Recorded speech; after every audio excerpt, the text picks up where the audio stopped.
Looks like we're about to start. And they are off. So starting out this run, 80% Luigi focuses on playing the game as Luigi, which is unlocked after getting 120 stars as Mario. And the 80% portion, they have to collect 60 stars as fast as possible and go beat Bowser in the Galaxy Reactor Galaxy. Starting off here in the Gateway Galaxy, you're going to see the Star Bunnies section, which is a surprisingly difficult way to start the run. You're going to see them collecting star bits to start off here. So bunnies can be pretty frustrating to catch. Star bits are very useful, especially for this set of bunnies, because if you hit a bunny with a star bit, that bunny will be stunned for a time. So you're going to see them falling into this crater to activate the first bunny, and they're going to try to hit the bunny immediately. Sludgy hitting it and catching it quickly. Timba doing just like that. Awesome. And now they're going to go head over to the second bunny, which they do the one hit in the grass second. And Sludgy hitting that one pretty quickly as well. Let's see, Timba. Ooh, Timba misses it. Can he back it up? Ooh, it's going to cost a little bit of time. Sludgy going for the one in the pipe now, final bunny, and he hits it. Very nice bunnies from Sludgy. Timba about to grab the second one. Very good. And he is also going to the pipe now.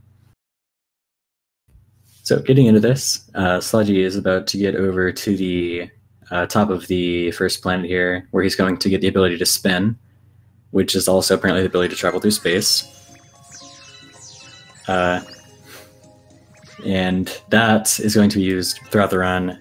It offers you the ability to attack, as well as get a little bit of extra height if you do it in midair, which will be used and abused multiple times throughout the run.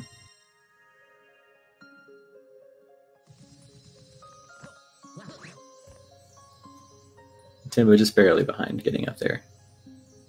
Pretty good overall for both of them, just minor stuff. You may notice that Sludgy is playing on the Japanese version of the game. That is mainly because faster text. There are certain... Most of the time you can speed up text in this game, but there are certain times where you cannot speed up text, and it takes a very long time. We'll be seeing those in just a bit. Also, just when you can't speed it up, it's a bit faster. So coming up to the second planet here, Sludgy is going to be collecting star chips. These are collected many times throughout the run. 5 star chips make a launch star, or a pull star, or multiple pull stars, or a sling star appear. In this case, a launch star. And coming up here, he's going to be grabbing some star bits, and going on here where he has to kill this Goomba to get a key. Timba going for the star chips now. And coming up here, after going through this sling star, Sludgy's going to be trying to throw a star bit, or multiple star bits, probably multiple star bits, as long as one hits on the little pyramid things. I don't really know what they're supposed to be or why they exist. They're not anywhere else in the game. But that just flips this Goomba early, so you can kill him quickly.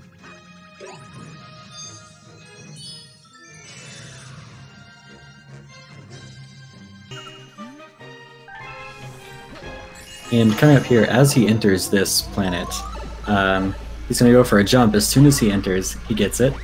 That is, I believe, a 4-frame window where you can skip a decently long cutscene, so it's kind of annoying if you miss it, because you're 4 minutes into a run and have to reset after dealing with bunnies, which are already frustrating to get past. And coming into this room, he has to just flip all these flip switches to make them blue instead of yellow to turn off this thing, as the game calls it. Also, Timba going for the skip now. Let's see if he gets it.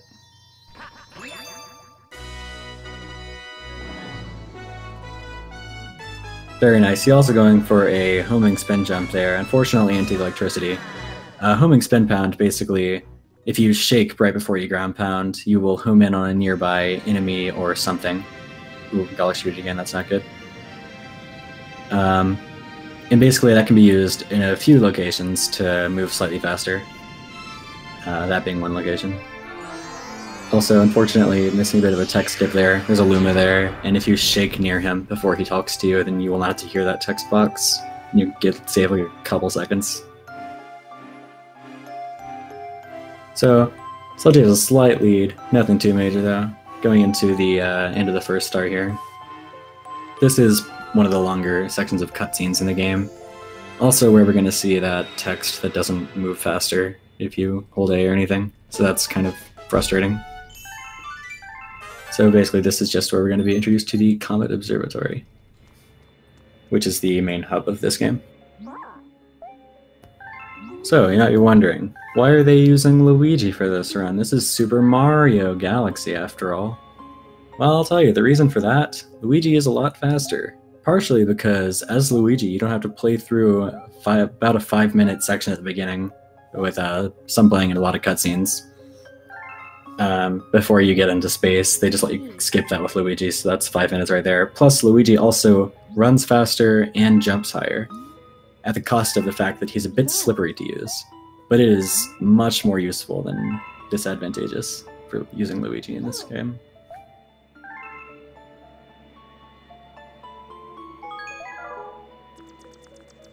Alright, so now, Sludgy is out of those cutscenes going into the terrace, which is the first dome. Domes are basically where you go to enter different levels in this game. There are 4 or 5 galaxies you can reach per dome, depending on the number of power stars you have. That Luma's turning into a pole star, so you can go into the galaxy choice place, and he's going to go into the Good Egg Galaxy, which is the first major galaxy of this run. Starting off in Good Egg 1, in this star he's going to be doing a few little skips and also collecting star bits as he goes. Star bits in this game, in this category, you need 1,000 star bits, because you have to get to certain galaxies, you have to pay a toll to a hungry Luma, which will spawn later on in the game.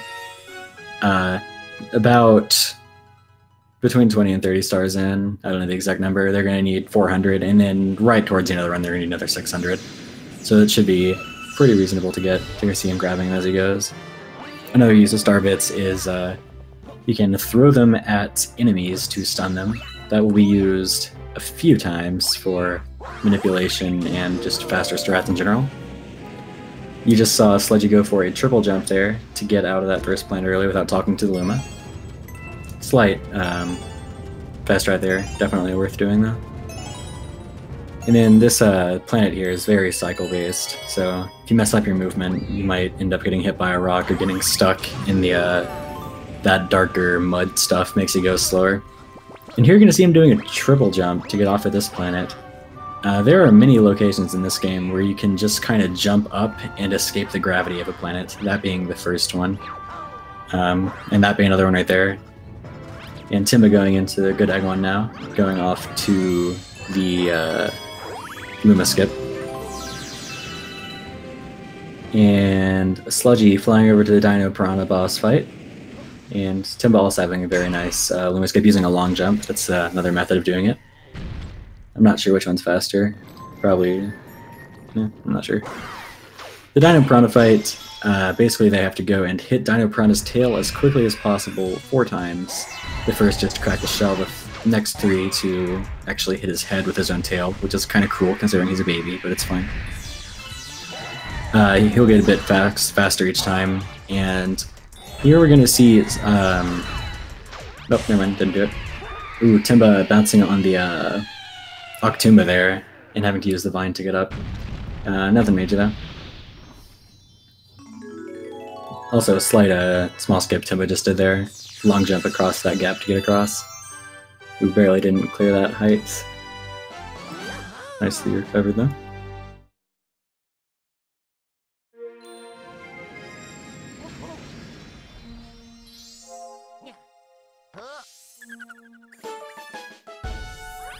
And Timba now going up to the Dino Piranha boss fight. See how well that goes.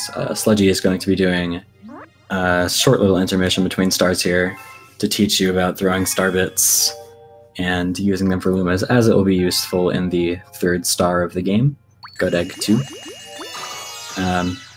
Runners already have some star bits at this point though, so they don't really need to worry about collecting those star bits to throw at him. They can just shoot star bits to be faster and then grab those star bits to still get the star bits from it. So Good Egg 2 is a bit of an interesting mission here. In this mission, they are feeding a hungry Luma who requires 100 star bits to unlock the rest of the level. And it can be kind of difficult to collect the star bits optimally. They're going to go for a lot here on the first planet, so that they can actually skip another planet later on using an intended strat, but usually you'd have to go to that planet to get more star bits if you didn't rat up properly. And you may notice these little guys right here grabbing onto Sludgy. If you throw star bits at them, they actually burst into many more star bits than you usually would. So that is a way to save a little bit of time grabbing star bits, just throwing star bits at them instead of waiting.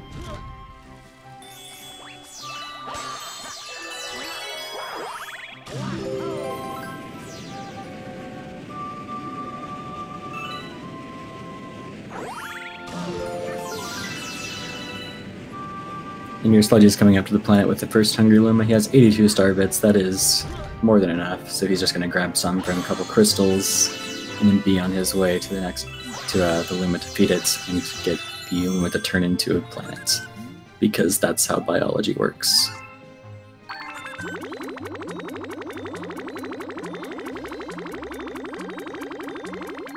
Alright, Timba going into the first planet now, collecting star bits, of course. Very important. If you miss enough star bits, it is actually a decently large time loss because you have to go across different planets to get more. That requires missing quite a few though, so should be good. And this planet Sludgy's on now, you're supposed to like climb up using a bunch of small jumps. He's just gonna kind of jump up the side really fast because you can jump way higher than you probably should be able to. Also, I should mention that strat Timba just did there. That is a Luma Bounce, which is once again using a homing spin pound. I don't know the exact name of that thing. I don't even know if it has an official name. I'm just going to call it a homing ground pound. To get some momentum and fly away into that launch star, which skips having to talk to another Luma and get him to turn into like 4 or 5 pull stars. And a minor skip here at the end of the level. Also Timba having plenty enough star bits here. You can actually just long jump to that star instead of collecting the 5 pull starships. I don't know if they just thought you couldn't do that, or like that's not a very surprising strat. It's just kind of a long jump. Alright, so Sludgy is coming up to what many would call the first major skip of the run. Kills quite a few runs actually. This is going to be Honey Hive 1. Which usually requires getting the bee suit and traveling around 3 different planets to loop back to the top of a tree in the first planet of the level. Also Timba coming up to the 3rd class planet of this star. Also skipping up, climbing it very quickly. But basically, Honey Hive 1 skip is a skip in which well, first you're going to see Sludgy and Timba doing some manipulation of this slope right here at the start. Because there are a few ways you can just climb up slopes in this game. The way you'll see here is that if you just run up a slope and shake constantly, you will not fall off of the slope and slide back down. So you can just keep going up as you want. And then he's going to triple jump up here and get to the top of the planet. And then once he's up there, he's going to jump up onto a different tree than the one where the star is. And with some little tricksy other slope manipulation, which is done by if you hold the direction in which the slope is pointing you and jump, you'll be able to move back and shake and gain more height. And Sludgy just got the skip there very nicely. If you abuse that tree a little bit, you can get enough speed to jump off and make it over to this tree, which has the toad people on it, who are very disgruntled about being left with Luigi. So that was a very solid Honey Hive 1 from Sludgy. And Timba going into it now, we'll see how he does as well.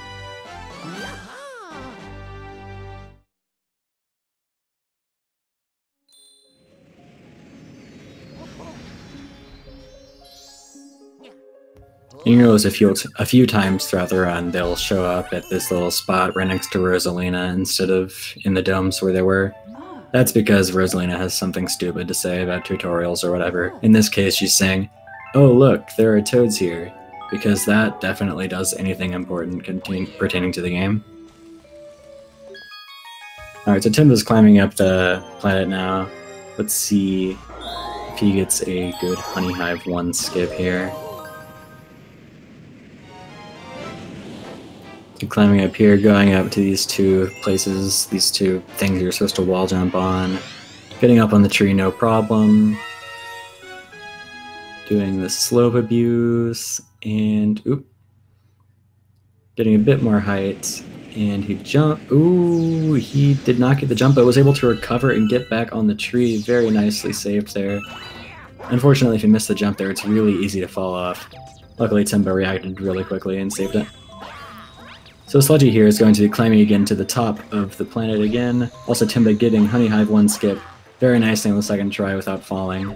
That is very good to see both runners getting it. So you're supposed to take this launch star here over to a couple other planets and then come back down to this windmill, but you can actually just climb up to the tree like Sludgy is doing now. And then from here you're supposed to activate the windmill and climb up using waiting, but that's slow, so they're not going to do that. Sludgy here is going to wall jump off of the blade and get on the little beam. I don't know what it's called in a windmill. The blade, even though it's not a blade. And he's going to fight this Mandibug stack. Nothing too crazy there. Timba going into Honey Hive 2. I am not sure which strat he does, whether he does the strat Sludgy does or a different strat. I will explain the other strat if he so does. I don't think that sentence made sense. Oh well.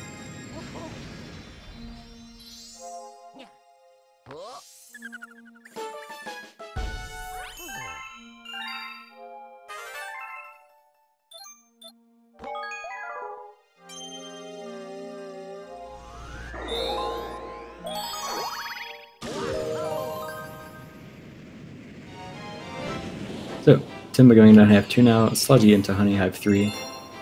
Honey Hive 3 is going to feature the second major boss of the run, the Bugaboom,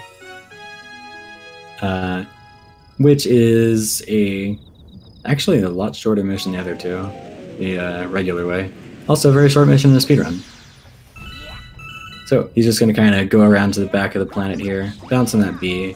That bee will talk to you if you land next to him. It's pretty frustrating.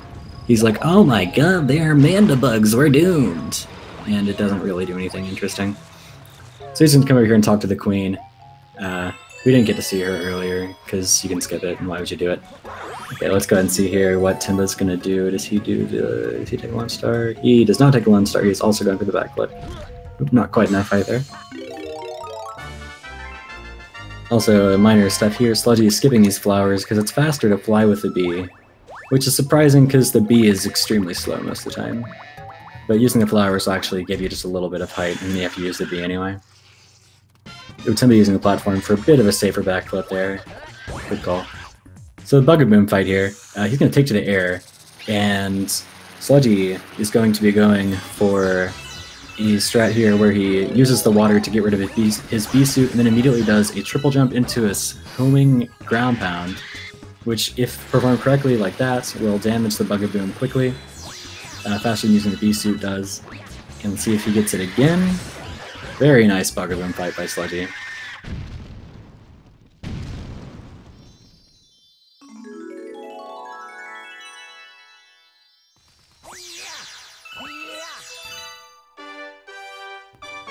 Alright, Timba going into Honey Hive 3 now. Going for fight against the Bugaboom himself. And Sludgy about to enter the Loop-de-Loop Galaxy, which is the first of 3 galaxies in this game that largely rely on a galaxy-specific system of motion controls, this one being surfing, which works better than many motion controls on the Wii, including the pointer. So there actually was a very difficult skip found recently in this galaxy that I don't believe we'll see any runners going for, but I'll explain it just for why not. So as you start this mission here, you're going to have to do a tutorial of how to ride a blooper. No, that is not this game, a manta ray. And you can actually jump off of the manta ray as soon as that tutorial starts. Very tight window. And then you can, like, I don't know exactly how it works, but you can do some convoluted stuff and save like 5 seconds. It's not usually worth it though, unless you're very top level. Definitely not something I would do in a race at any point. Alright, Timba coming up to the Bug-a-Boom here. Going for the first hits. Lovely. Also, if you want to put a guess in chat for how long the loop-de-loop will take Sludgy, should take around 56 or 57 seconds, or 56 to 58 seconds, I would say, if everything goes well. Also, Timba getting a strong second hit there, getting some star bits. You'll notice in some levels they actually don't get star bits. Ooh, misses the third hit. That's unfortunate. It's only a short wait for the Bug-a-Boom to come back, though. When he's at an angle like that, it can be pretty finicky. Nicely backed up. So, and some levels are throwing star bits. That's because they don't need every star bit they get, because there are a lot of levels in late game where they can get a lot of star bits for the last galaxy they need them for. And it actually is slower to have star bits at the end of galaxies where you don't need to have star bits, because there's a text box whenever you come back. And if you don't have any star bits, that text box will not appear.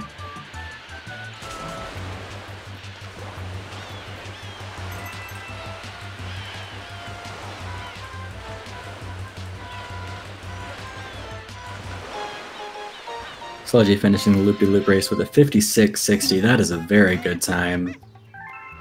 I know until recently he was always getting 57s, so it's cool to see just that tiny bit of improvement that he's getting consistently now. Timba also going into loop-de-loop now. We'll see what time he gets on the race. But for now, Sludgy will be entering the Flip Switch Galaxy.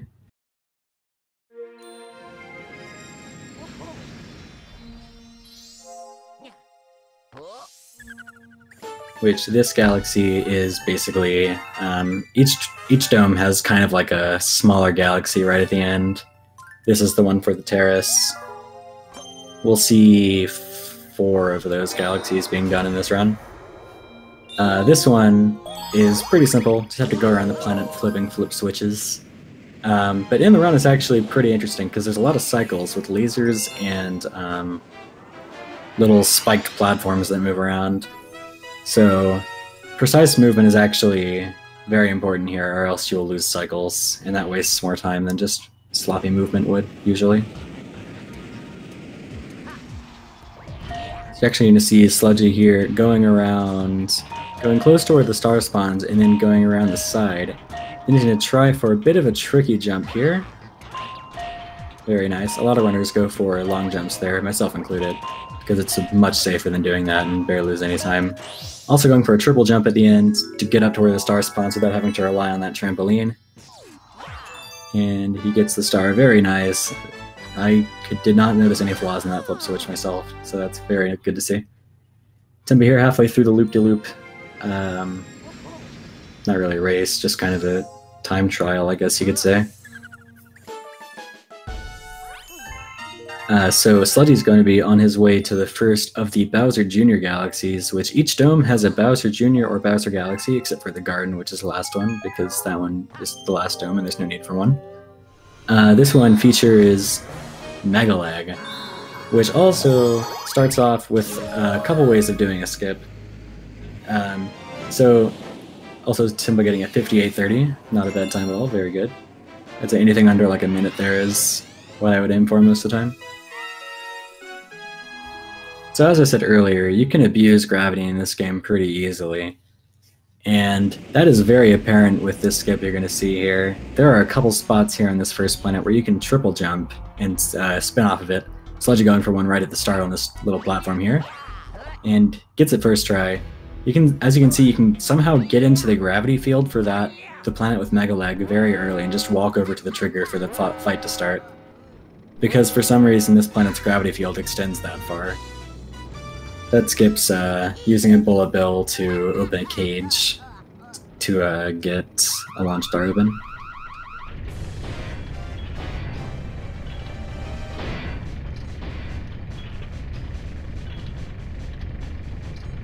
And you'll see him here jumping over to the right leg to try to make a quick cycle getting onto the leg. Very nicely done. If you miss that cycle, it's not too major, but you have to wait for him to put his foot down again to get on. Alternatively, you can go onto the left leg, which is a bit safer, but also slightly slower. Timba going into flip switch now. Going for, I'm gonna guess the same strats. Maybe a long jump here though. Oh no, he goes for a single jump. Very nicely done. That's a pretty tight jump. Also, you see Sludgy here going for a small skip. You're supposed to use a bullet bill to break one of those fences guarding the star, and then use another bullet bill to break the cage itself. If you just manipulate the bullet bill so it goes over the fences, you can skip using that first bullet bill altogether and go straight for the star. Timba with a slight misstep there, getting electrocuted. Not too major though. Still gets the triple jump at the end. Very nicely done. So Sludgy is now going to be waiting for a bit as the next dome opens up the fountain, which will be going into one of the most interesting and probably one of the most run-killing stars in the game, which is the first star of the Space Junk Galaxy. I'll get into that in just a second. Now Timba is going into the Bowser Jr.'s Robot Reactor Galaxy, going for the triple jump into the gravity field. We'll see if he can get it quickly. It can be pretty finicky, so it's cool to see people getting it fast.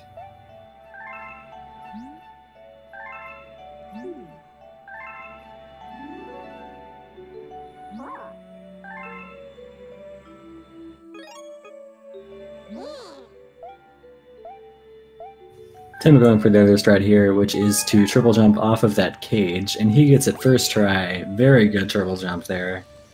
And going over to the area where you trigger the boss fight to start. Small skip here by Sludgy, going for a triple jump spin up to the fountain instead of taking the little transporter thing. That saves a little bit of time because the transporter slows you down as soon as you enter it and whenever you get out. So going into Space Junk Galaxy here, the first star is the Pull Star Path, which features pull stars. Crazy, I know. So there actually is a skip at the beginning of this stage. It saves roughly 45 seconds. We'll be seeing the runners trying to grab a specific pull star in such a way and letting go of it, and using the speed and the direction that they get from that certain way of letting go of the pull star. You'll see them kind of flying in a way you're not supposed to, and if they do it correctly, they will fly much later in the stage. And we'll see Sludgy looks like he got it first try. Very nice. Now we're just going to do some quick pull star movement to get over to the second to last planet of the galaxy. We're going to see another strat here. I believe he's going to be going for Sludgy Hop, a strat found by him a while ago at this point. Triple jump using the planet's gravity. Oops, stumbles a little bit there. See if we can get it second try. And oh, barely missed it. There are many different strats you can do to skip this planet. You're supposed to free some toads from crystals. Looks like Sludgy is switching over to... Oh, nope, he's just going for a different spot.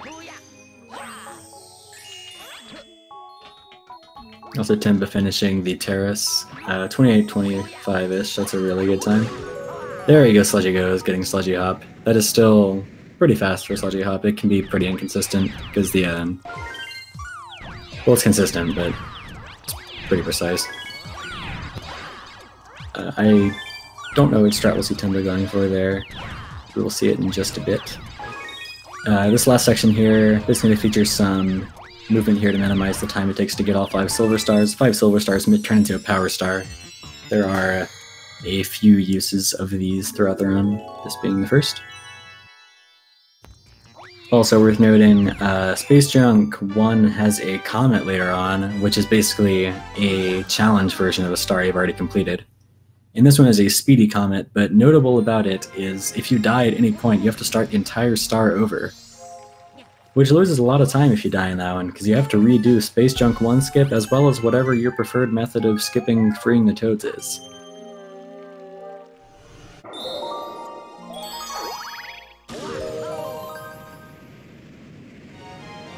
Timba doing the triple jump spin there, very nice, entering the fountain. Sludgy going into Space Junk star number 2, Kamela's airship attack. This star doesn't have too much fancy at the start. We will be seeing him going for a minor skip at the start to skip hitting a switch. And Timba going into Space Junk 1 here. We'll see how a Space Junk 1 treats him.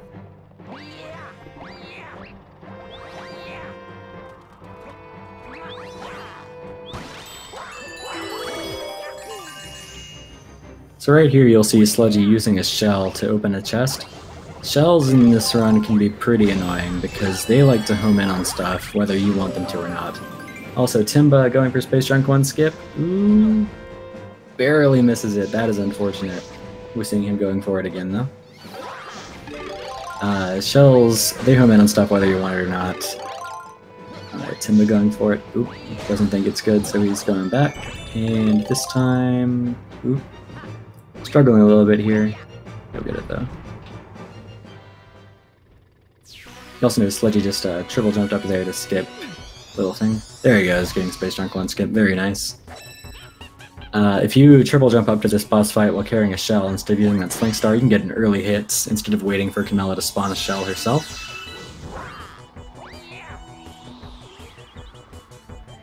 And Timba is going for... oh, he's just freeing the toads, not wanting to risk losing more time after that Space Junk 1 skip. Just pulls down the star stream there so you can get up to the Sling Star. Also, I'm not positive, I believe Sludgy just spun in front of Camilla there. That is to cancel a fireball and make her go to the shell attack a bit quicker. Very solid Space Junk 2 from Sludgy. Timba with a pretty good Space Junk 1. Space Junk 1 skip was a bit iffy, but that's just Space Junk 1 skip being Space Junk 1 skip.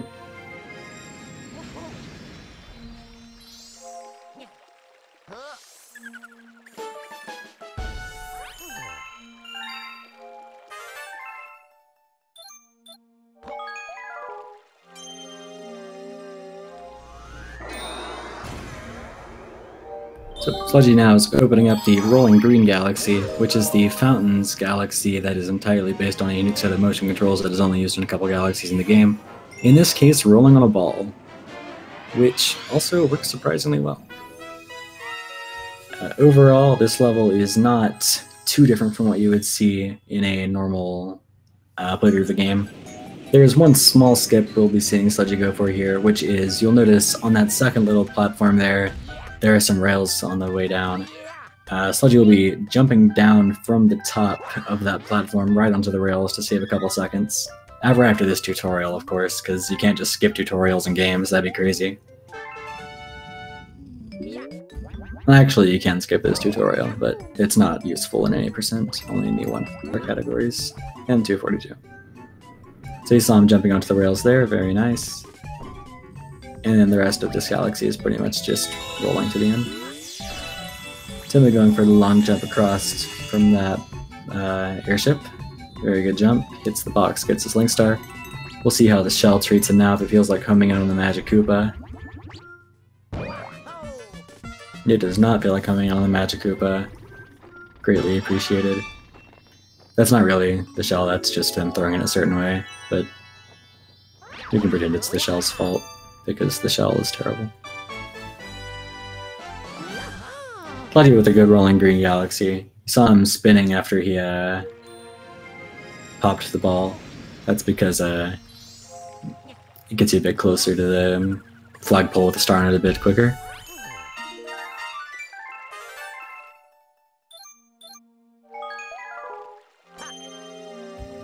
Timba entering the Camilla fight with a shell. Waits a little bit so it's a bit safer. If you throw that shell and miss Camilla, it's just kind of disappointing because you went through all that effort to bring a shell and then just flies off into oblivion and you just wait as Camilla throws 15,000 fireballs instead of shells. It's just a big disappointment. Sludgy now entering Battle Rock Galaxy. At the beginning here, he's going to go for a small skip. You're supposed to collect 5 blue star chips here to make some pull stars so you can reach the launch star. You can actually triple jump using the gravity from this thing in a pretty precise spot to reach that launch star. That was a very good triple jump. But after that, a lot of this galaxy is just waiting on this saucer here. Ooh, missed a little strat there, so he had to bounce on the trampoline. that if you backflip and spin at the right time, you can skip up to that saucer early. So a lot of this level is just an auto-scroller. He's going to be collecting star bits as he goes, because there really isn't a reason not to. One major thing though, don't die. That loses a lot of time.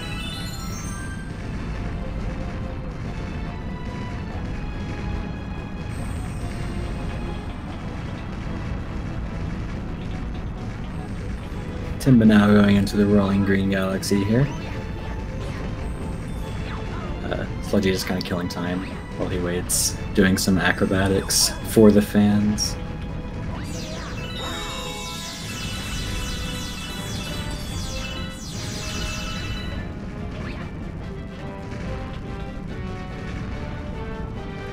And you'll see when he gets off of this auto-scroller here, he's going to do a bit of an interesting triple jump, which he's going to go between these electric things on the side of the saucer and go for a triple jump on the side to bounce over to the last two platforms quickly. That was a really good triple jump. And here at the end, he's going to try to manipulate a bullet bill to avoid the cages and hit the cage with a star quickly. And he gets around the cage and breaks the star open. Very nicely done. Good Battle Rock 1.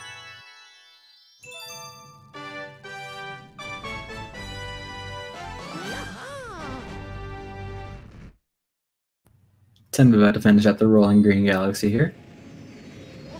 One thing to note in that galaxy is if you run over one of those Goombas, then you will lose all of your speed and a bit of control for a second, so it's important to try to dodge them, even if it means jumping to slow down a little bit.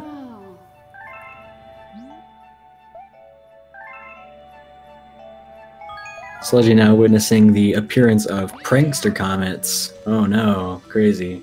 Definitely required being sent back to the front of the observatory. Those, as I said earlier, are harder variations of completed stars. They'll be doing quite a few throughout the run.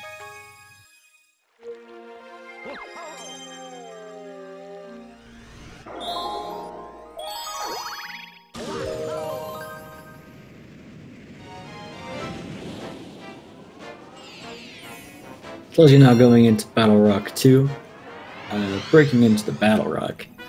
I don't know why I'm saying the names of the stars. I just am though. Don't hate me for it. This level is a bit tricky. A few strats will be coming up in just a bit. At the start here, just gonna have to rely on some bob-ombs to blow up some cages.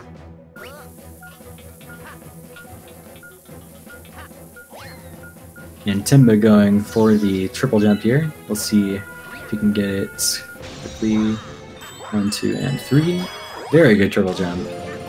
And now he is on to, let's see, he's going for the backflip. Good backflip right onto the saucer. Almost landed right on the screw even.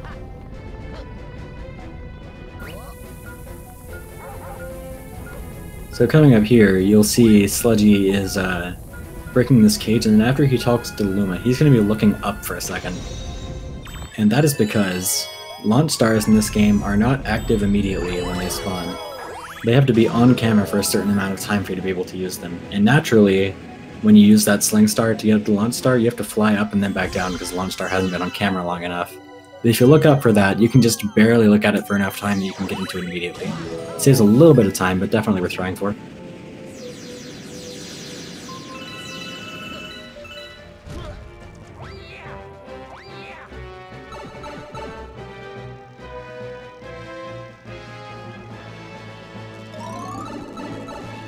So in this room here, the goal is to open up a cage with a cannon in it and free that Luma.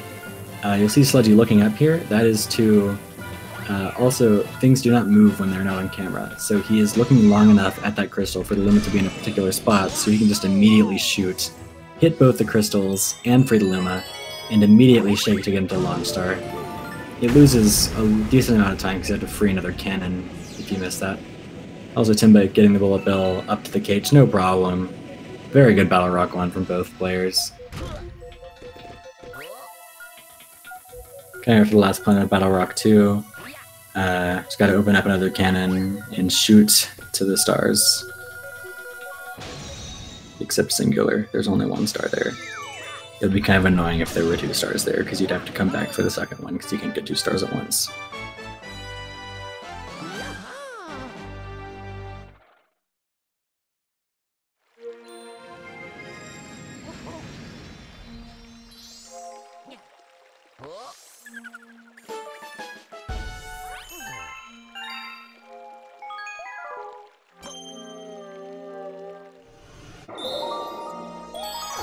Coming back into the Battle Rock Galaxy, Sludgy is going to be going into Battle Rock 3, Timba into Battle Rock 2. A very close race here. Battle Rock 3 is the first instance of the Top Man tribe and Top Maniac, thus the name Top Maniac and the Top Man tribe. So a lot of this level is based on killing Top Men, and then eventually Top Maniac. Which killing Top Men relies on hitting them into lasers for the most part, in this galaxy for all the parts. Not quite to them yet. First, you're going to go for a very small time save here. If you triple jump using gravity right, you can skip right over to that launch star instead of waiting for that platform to move. Very nice. Then here's our first Top Man. You'll see Sludgy trying to throw a starbit at it into the thing. Very good. And then you saw him crouch as he opened up those lasers. If you crouch, you will not touch those lasers, and therefore will not take damage, and you can just be as close as possible when the thing opens.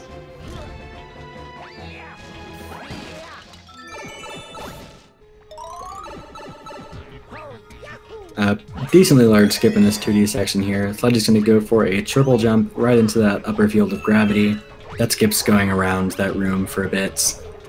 And then he's just going to try not to get crushed here. Shouldn't really be an issue.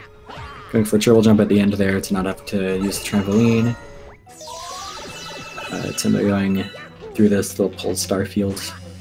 If you hit a mine here, it can be pretty consequential, because it'll send you back to the saucer if you don't grab a pull star quickly enough. Very good to not hit anything there.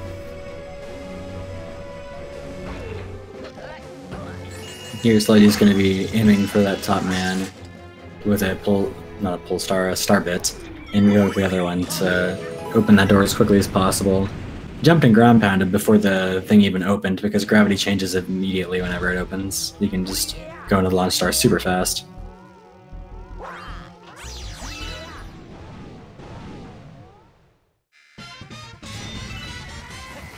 The actual Top Maniac fight, just got to spin him into lasers pretty quickly. And Timba also getting out of that area really quickly.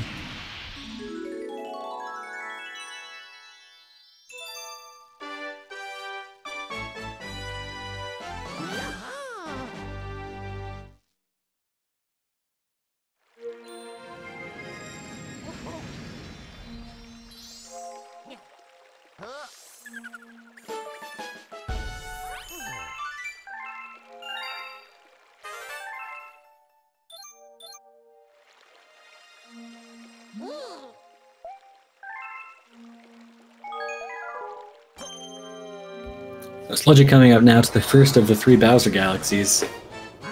These are typically pretty linear obstacle course type levels. At the beginning here is a strat you're going to see Sludgy going for. It's pretty easy to die going for it. We'll see if he can get it.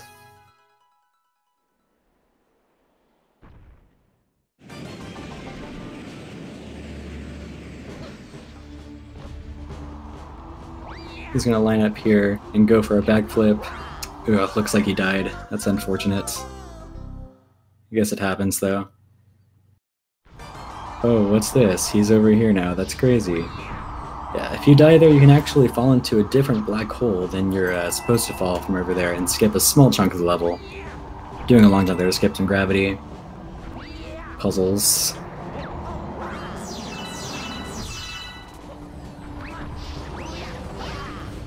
And for the rest of this area right here, just trying to avoid thwomps and fire bars, getting to Bowser as quickly as possible. Timba going for the first Top Man here. Going to spin at it instead, save some star bits.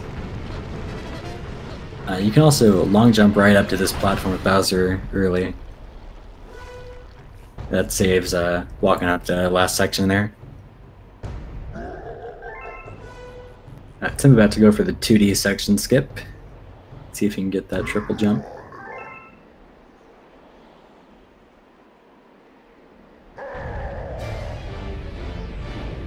Very nice triple jump there, skipping right over the section. Cycles are a bit iffy, but that's all good.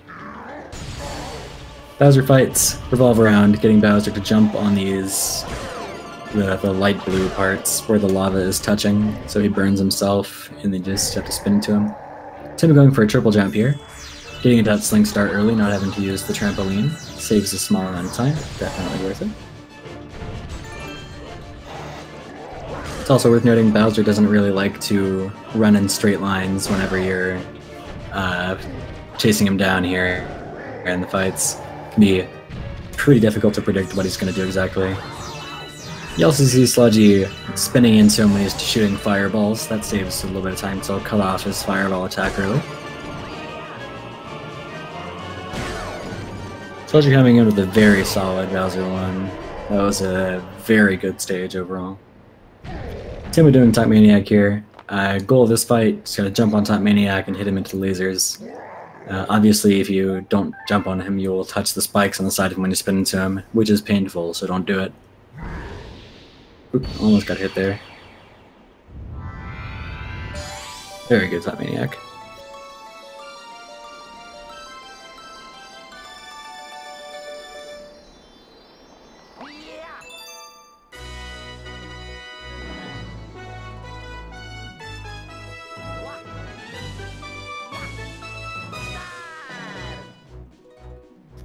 Timba about to go for the skip at the beginning of Bowser 1. See if he gets it.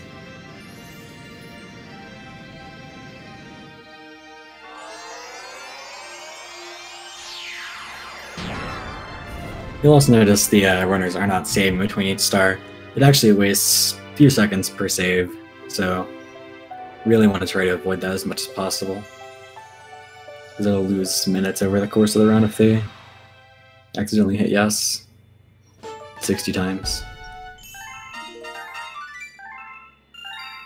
Or like on purpose. That's more likely than accidentally hitting yes 60 times. Alright, Timba going for the death strat now. Just run up to the right edge of this platform, do a backflip and go for it. That looked good to me. Very good. And Sludgy going for a triple jump to get up to his third dome, the kitchen early. About to enter the Beach Bowl Galaxy, which has mini skips. The first star, you're supposed to swim down under the underwater in the beginning section.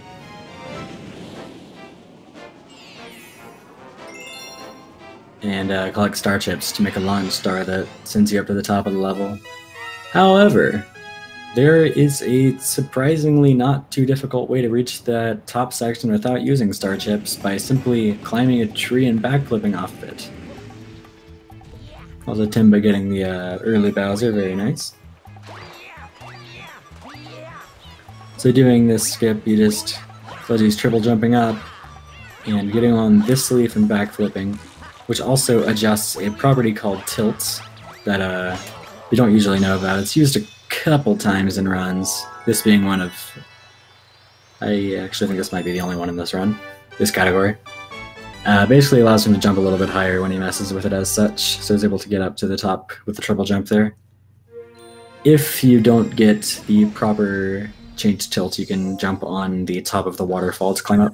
I believe that is the way people do it as Mario usually, because he does not jump as quickly.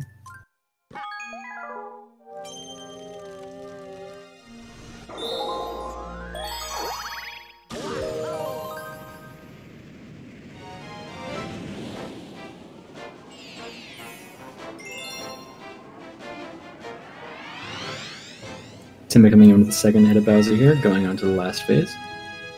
As Sludgy enters Beach Bowl 2, which the goal of this mission is to talk to the coach and get the golden shell from some penguins so that he can get an A+ on his swim test. Because Luigi is a penguin, in case you didn't know.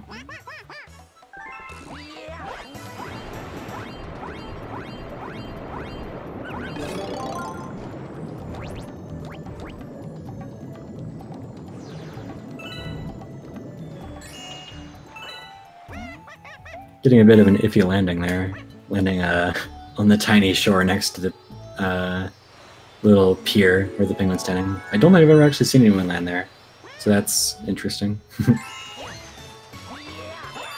And because of that, he was able to throw the shell, and it ricocheted in a strange direction off of the sand. It's kind of funny. Timba finishing up the Bowser fight. Very nice. Coming into the kitchen as well, as Sludgy enters Beach Bowl's secret.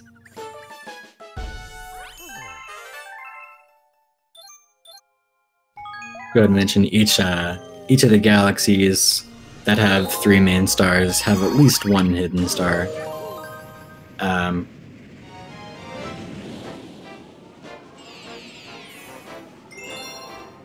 This one specifically is in Beach Bowl 3. They're going to be grabbing a shell and using it to open a chest that has a launch star in it.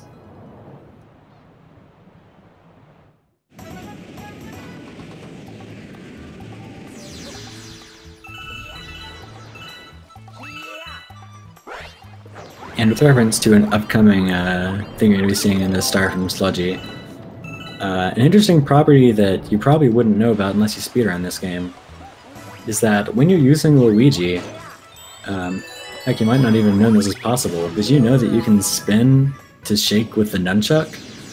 Try it, it's crazy. And with Luigi, it actually makes you go higher than spinning with the Wii remote. And that gives you enough height to grab that question mark coin without using a catapult, which activates this ice flower. Ice flowers allow you to create ice on water and lava.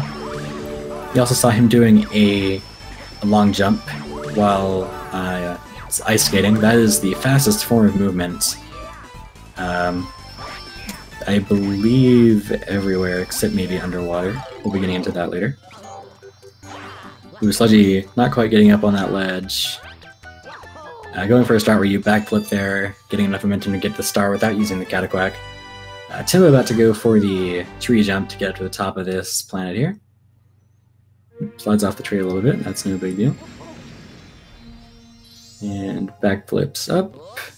Ooh, not quite a good enough angle to get a wall jump off of that. That's unfortunate.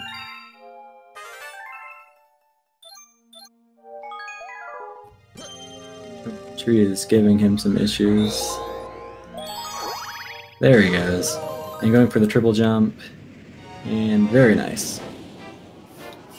Sludgy now going for Beach Bowl 3, which is using a shell to open up a secret cave, and then you're on this really convoluted planet with death everywhere, aka tox boxes and pits.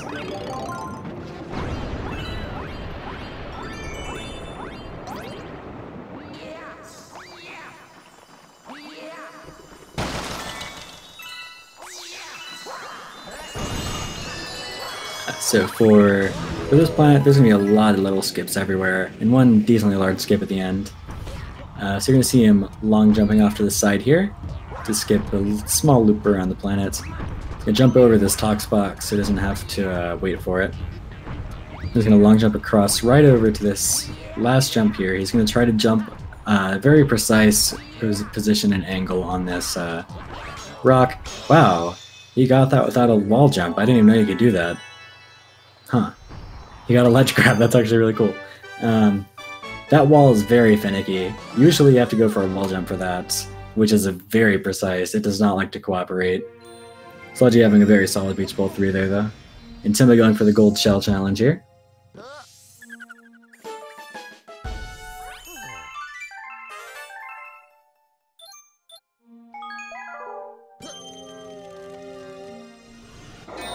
Sludgy now going into the Ghostly Galaxy, where he's going to be doing Ghostly 1, which is going to be the quest to save Luigi from his own game.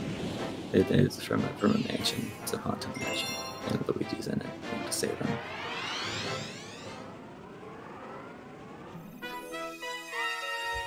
Tim finishing up Beach Bowl 2. Very nice. So at the beginning of not Beach Bowl, Ghostly 1 here. We're going to see Sludgy's going to grab a Rainbow Star, which is a power-up used a couple times in this run. In this case, just for the sake of speed. Rainbow Stars make you invincible, and you also run faster when you have them. So he's going to be grabbing Rainbow Star here from this rock, and he's going to dash straight through some chain chomps. It's not have to go off to the side to avoid them or some slower way. He's also going to use the Rainbow Star to kill this Boo early. to get the key to this door. You're supposed to lure that boo into a light to kill it, which, as you might guess, is very slow. This room here, that was very fast getting these star chips. Never mind, he missed it, but it was still very fast. You want to get those as quickly as possible and end up either on the ceiling or on the right wall there to be close to the launch star to be able to get it quickly. Timba going into Beach Bowl secret here, jumping out of the water with a shell. If you hold A when jumping out of the water with a shell, you'll jump extra high, by the way. Sludgy now going for a skip. If you grab that pull star as such and you don't get it, that's fine. He's going to go for it again, though. If you grab the pull star from under, you can actually use this momentum to push you under the mansion and then use a different pull star to pull yourself up and die. That's unfortunate. That looked like it was going to work, but he got out a bit early.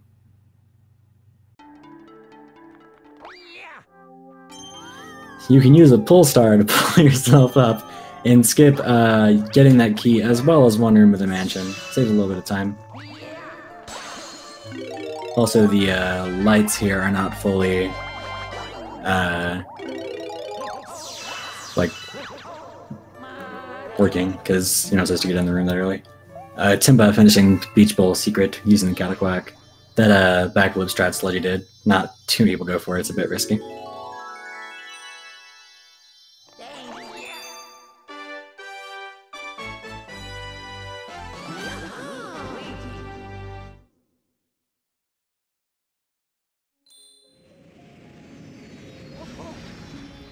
So at this point, Sludgy's going to be feeding the first Hungry Luma and opening up the Sweet Sweet Galaxy. This is a smaller galaxy based on desserts because it's sweet, like the name implies. You'll also see he's going to feed the Luma and then he's going to go talk to Luigi. Luigi being the weird clone Luigi that they for some reason didn't change to Mario when you play as Luigi, because they were just like, let's just call it a clone instead of, or like someone who looks just like him, a twin, instead of having someone who makes sense be there. And he does that because, as stated earlier, launch stars are not fully developed when they spawn, and you can talk to Luigi while that launch star is being developed, so you can launch whenever you get there. See Timba going for the end of Beach Bowl here. And he goes for the jump. And gets the wall jump, very nice. So Sweet Sweet, a lot of this galaxy is based on just like not falling into the holes and not getting electrocuted. Trying to long jump as much as possible because that's the fastest available form of movement. There is a checkpoint in the middle, so if you die, it's not too bad. But this level, not too exciting.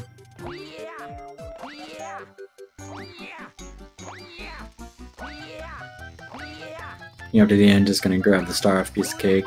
These galaxies really are just one-off. Hey, you paid for this, have a fun time. Except for some of them. So you might be wondering, why did Sludgy go and talk to Luigi before doing that galaxy? Well, the reason for that is that Luigi is actually involved in 3 other stars in this game, which are stars where you have to save Luigi, because he's really good at getting himself trapped in galaxies.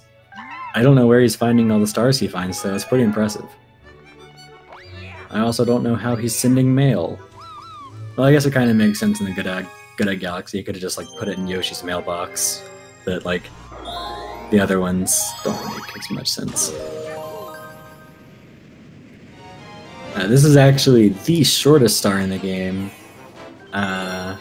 Going into Good Egg 1, because when you enter Good Egg 1, you do not have to sit through the cutscene or the flying into the level animation once you've already beaten a star, which is done as much as possible for this category.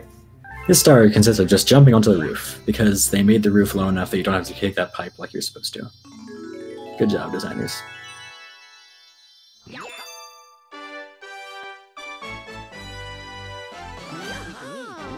Timba's about to go for that key skip. Let's see if it's cooperates with him a bit nicer than it did for Sludgy, hopefully.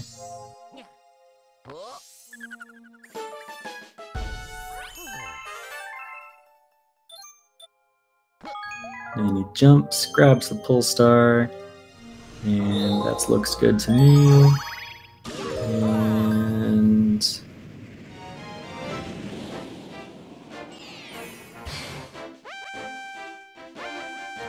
alright, he's good.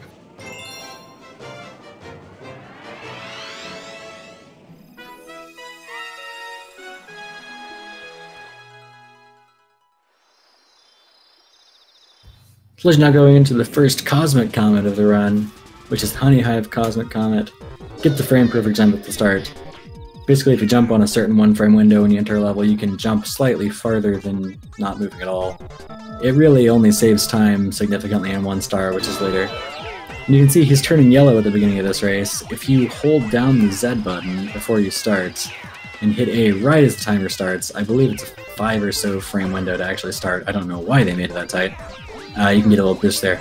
You also saw he just kind of jumped off the side of the galaxy and landed at the end. That's a thing you can do. It's pretty cool.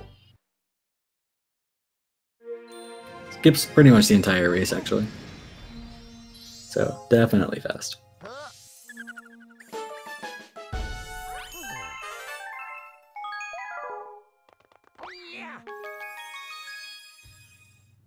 Timba about to go into the Sweet Sweet Galaxy, talking to Luigi, of course.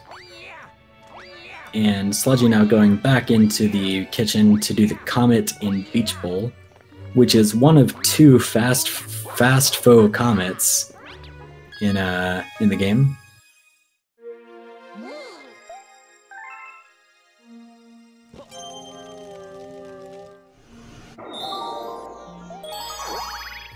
These comets are basically the enemies will move twice as quickly. In this case, the Tox Boxes, Flumps, and some moving platforms. On the Stone Cyclone. Cyclone Stone. In this case, Stone Cyclone is Galaxy 2.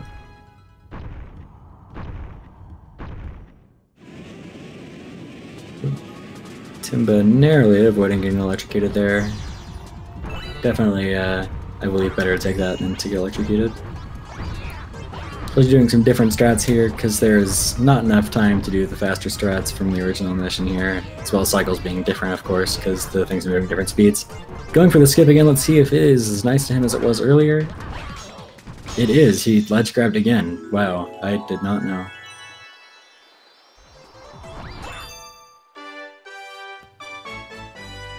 Timba in a bit of an electrifying situation there. It all is good though. Finishing Sweet Sweets and going on to the Good Egg Secret. And Sludgy here is about to enter the 3rd of the galaxies that is based on a certain form of motion controls. It's only there in 1 or more galaxies. This time, bubble blowing. Basically, your character will be put inside of a bubble and you have to point at the screen and push him. By, like, blowing with the thing. Like, you point and press A and it blows. Big thing to note with these galaxies, you do not want to get hit because what is under you is poison. And poison is death. And if you get hit, your bubble pops. And there's this thing called gravity.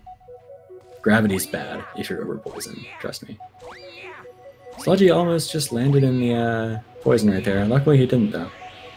So at the beginning of this level he's going to be grabbing some star chips.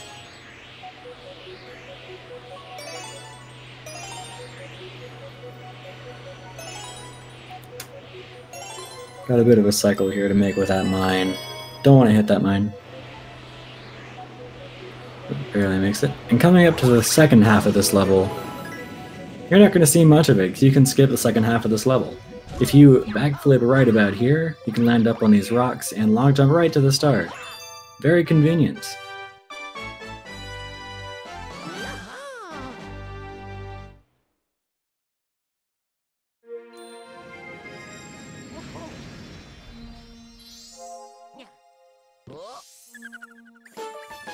Sludgy now coming up to one of the bigger run killers of the run for top runners. Ghostly Secret.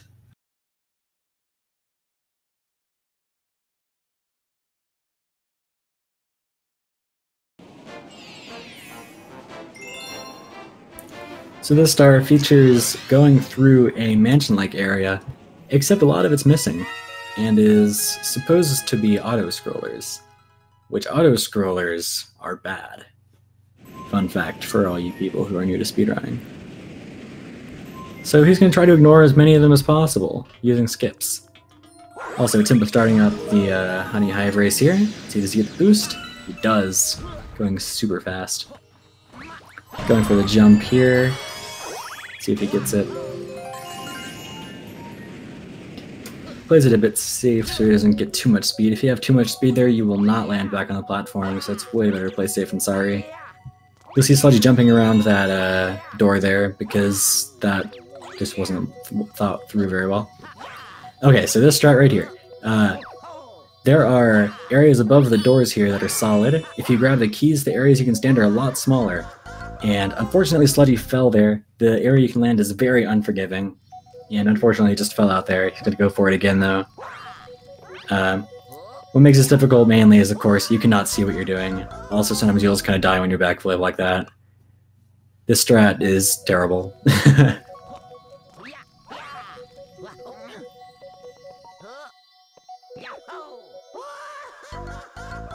Very terrible.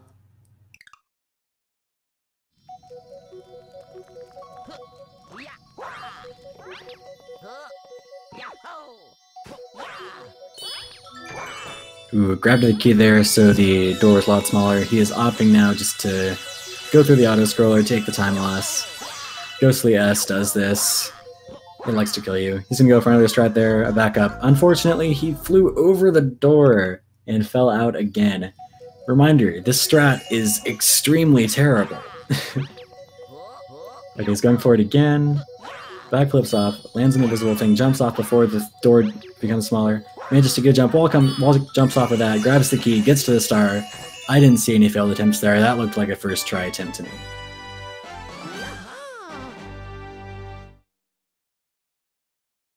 Timba going for Beach Bowl Comet here. Let's see if he gets the long jump, wall jump. And very nice. Both runners having a very solid Beach Bowl Comet.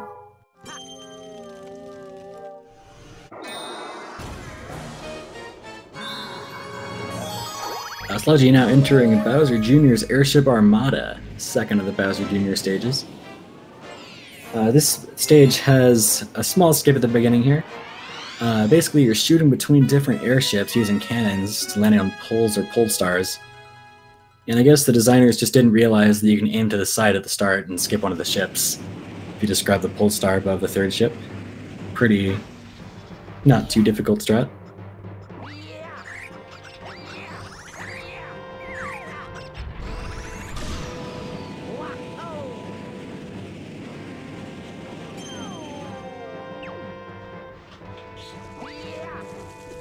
Coming up here, Sludgy's at a bit of an auto-scroller. At the end of this, he's going to be going for a jump at the end to save a little bit of time. It's pretty risky though, because momentum on these platforms is weird. I don't understand it. I don't really understand it. I just know that it likes to screw with you. So I don't do it, personally. I think it's if the platform stops, you'll lose your momentum or something like that. So this boss fight is very frustrating for mini runners. You have to throw 5 shells at Bowser Jr.'s ship. And as mentioned before, shells will home in on things that you do not want them to home in on, including bullet bills, magic Koopas, other Koopas, and I believe those balls too. Good first phase there. The ship turns and has a smaller area you can easily hit in the second phase. I also like to mention those small knobs in the electrical fence there. Those will also stop your shells. And Sludgy misses the final shot, it looks like, and gets burned. Let's see if he can recover this quickly. Ooh, gets hit again. Also, Timba having a very good into the deliveries there. And Sludgy hits the boss. Not the best boss fight, not the worst. But he is done with the first run through of the kitchen now. Going on to the... Actually backtracking before he goes on to the next dome. Now Timba's going off to the Ghostly Galaxy again for Ghostly Secrets. Hopefully it'll treat him a bit better than it treated Sludgy. We'll see if he decides to go for the hardest version of the skip there.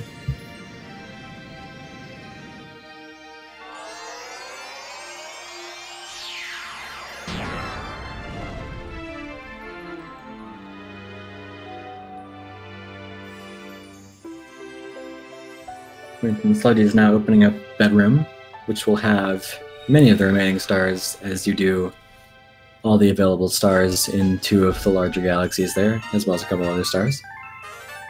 Timba landing here, jumping over right in front of the door, opting to go instead of around it to backflip over it. Going over to the end here, see what he chooses to do. Looks like he's not going for it. It's not a bad choice, in my opinion. Well, I've noticed there he decided to ground pound. That's because that the coin that makes the auto-scroller start was behind that door, and ground pounding extends your hitbox slightly, so you actually can open that door a bit early. Sludgy now going back to the fountain for a few more stars they're going to do here.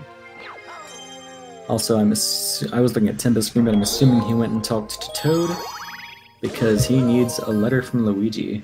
Timba skipping the smaller part at the end of the auto-scroller there. Much safer strat. Saves a bit less time, though. Funny how the more dangerous strats always save more time. Sludgy, though, is going into the first Daredevil Comet of the run, which is Top Maniac Daredevil Run. Daredevil Comets consist of you usually just fighting a boss fight. There is one instance of playing an entire level, though. That's not in this category. With only 1 health. There are no coins in the level, no life mushrooms or anything. So like if he gets bumped into lasers or bumps into Top Maniac spikes or jumps on a spiked Top Man, kabammo, dead, time loss. We got Timba going into Bowser Jr. 2 here. Sludgy finishing Battle Rock Comet, no issues whatsoever.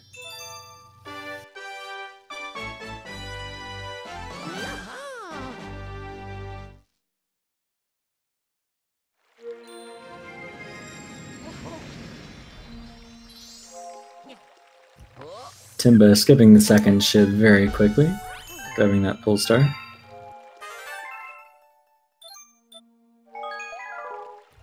Another thing to mention there on the platform Timba is currently standing on.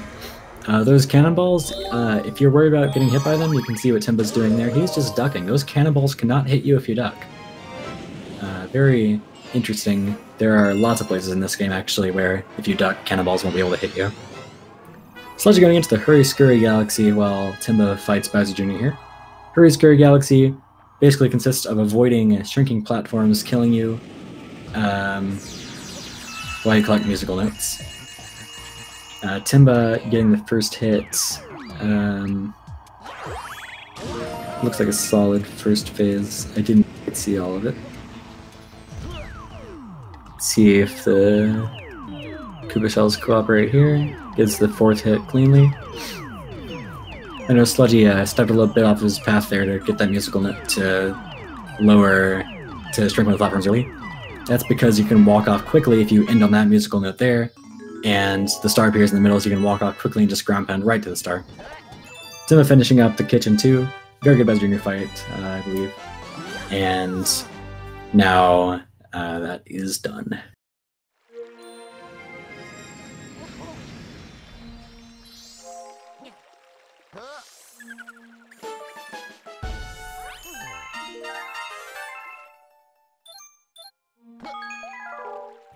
Sludgy now going into Space Junk Comet. So we get to review Space Junk 1, which, if you remember, was the star that featured both the massive pull star skip and the ways of skipping Captain Toad, as well as a risk of death right at the end, so anything could happen.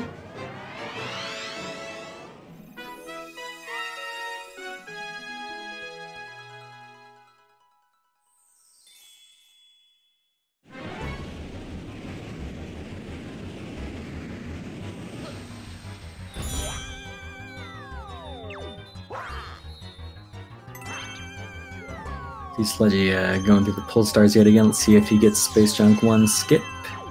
Ooh. Looking good. Nicely done. First try, Space Junk 1 skip both tries. Timba talking to Toad there to get the letter for Battle Rock. That will be seen in just a second. Let's see if Sludgy can get Sludgy Hop first try this time. 1 jump, 2 jump, 3 jumps. Lovely. Let's just hope he doesn't die.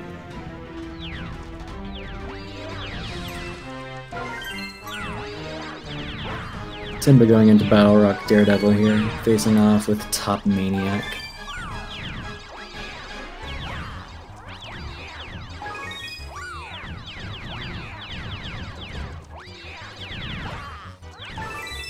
Sludgy having a good job collecting those silver stars there.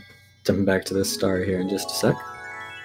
As Timba flies in, ready to strike.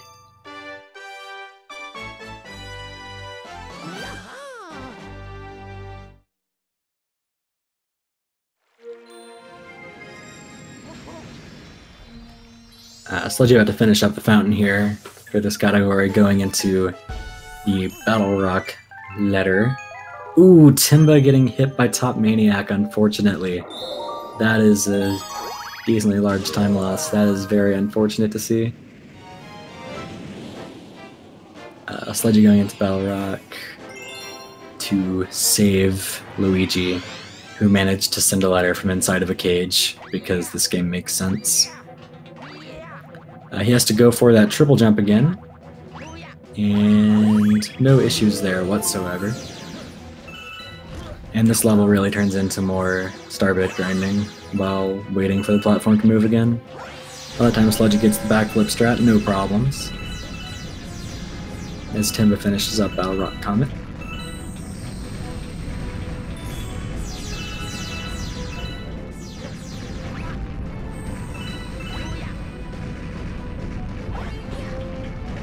Sludgy just having some fun jumping around.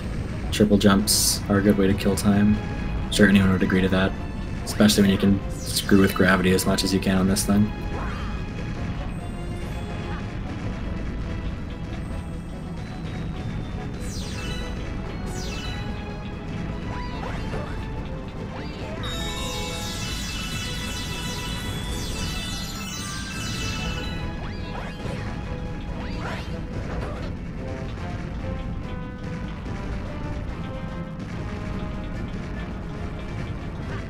Timba going into the Hurry Scurry Galaxy here. See him. Sludgy did that too, doing a long jump right there at the start to get to launch start early. Usually you have to wait for a platform of it to shrink a bit faster to not do that, because, you know, waiting is slow. Difficult part about this Luigi letter here is that you have to bring a bullet bill to the bottom of one of these planets, which can be interesting because the bullet bills don't like to cooperate too much.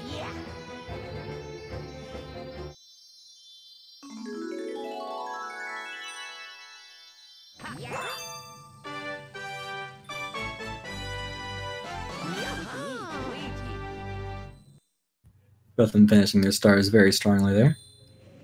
And Sludgy about to enter the bedroom.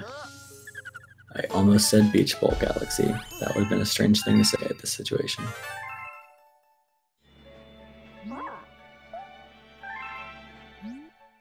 In actuality, he's going to go to the Gusty Garden Galaxy, which is actually in the bedroom. Crazy how that works. You see him jumping along on the little ring on the middle there, which is there entirely for show, but also provides a convenient platform if you choose to use it. Timba going into Pulse Star Path speedrun here, as Sludgy goes into Gusty Garden. Gusty Garden 1 features a lot of just maneuvering between smaller planets until the end. A couple skips using gravity. And Timba going for Space Junk 1 skip. Let's see. Oop. Does not want to go for that attempt. And that one is a no-go as well. Come on, Space Junk 1 skip. We don't need more victims. Oop, that's looking good. Very nice. Still pretty fast. Beginning of Gusty Garden 1 here, and 2 and 3, and Secret. Using these flowers to fly through the wind, the inexplicable wind that goes in a straight line and from one place to another just as you need it. Important thing to note while using those flowers, don't press A, you'll die. It's bad. You notice he got a bit further than you're supposed to be able to make with it by timing his spins and using the wind properly. And it's now right at the end of the stage where he's going to be catching a star bunny. As Timba reaches the end of the Space Run Comet here, getting silver stars again. It almost crashed there, luckily did not. That would have been unfortunate. Let's see if Sludgy gets the star bunny quickly. Very nice, one long jump right into the star bunny. That is not as easy as it looks, I think. I don't know, I've never found it as easy as it looks, personally. I guess it depends on the run, probably.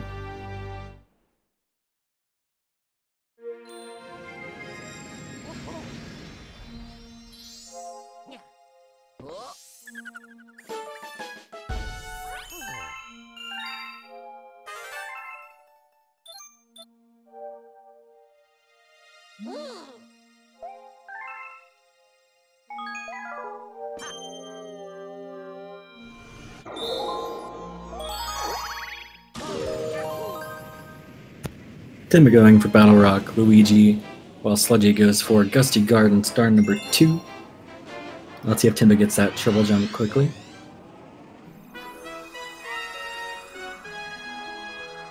Very nice, first try triple jump there. Going right into the backflip up, and made it up again, going for the auto-scroller.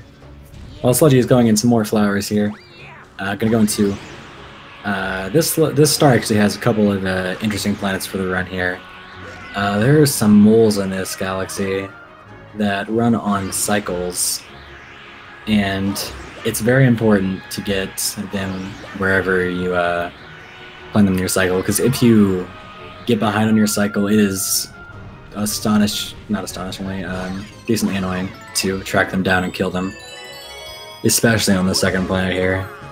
If you lose one of these guys, it can take like 30 seconds or more to track them down. Ground marking. So I just going for the first one there. Getting the second one right quick. And very good mole planet. And he ends up right by the launch star, just as planned.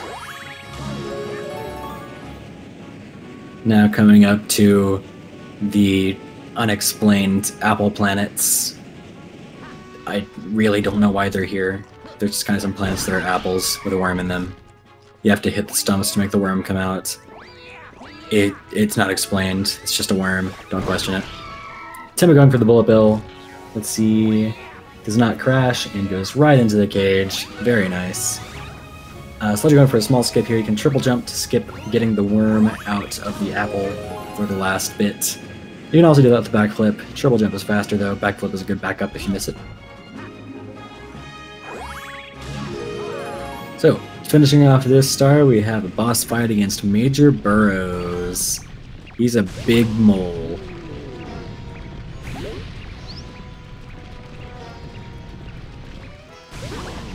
How this fight works, basically you have to ground pound whenever he is out of the ground and then spin into him. However, after the first hit, he's going to start running away whenever you get him out of the ground. So to combat that, speedrunners will throw star bits at him, because that'll make him slow down tremendously. Like you see, he was barely even moving there. And for this last hit, they're going to see him coming out of the ground, and then they're going to ground pound twice, because he's actually going to go back into the ground again. And you can just ground pound immediately and get him out of the way. And he'll start running. You can throw star bits at him.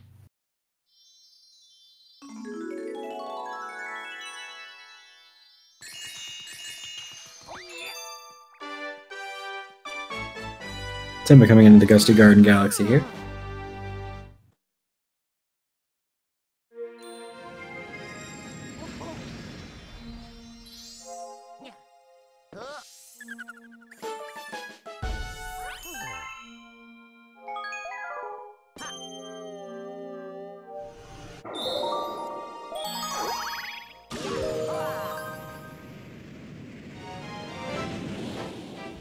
Sludgy now going to be going for the secret star of the Gusty Garden Galaxy, which is a super fast star. Basically, you just have to collect some question mark coins here at the beginning of the stage, and if you collect them all, then a rainbow star will appear, which is used to annihilate a golden chain chomp who gives you your prize for murdering him. Which, by the way, is Power Star, in case you couldn't guess that. I didn't really see the need to explain it though. Timba skipping the planets there very nicely, going into the Star Bunny chase here. The Sludgy getting very high on the flower, which allows him to skip that lower planet, just jump straight up. And going right into the launch star here, the Golden Chain Chomp is at the end of this planet. And the bunny chase, Timba gets it with the first long jump. Very nice jump there. Good Gusty Garden one. Oops, Sludgy misses the Golden Chomp. Loop back around really quickly though, so it doesn't really matter. Slight time loss, nothing too big.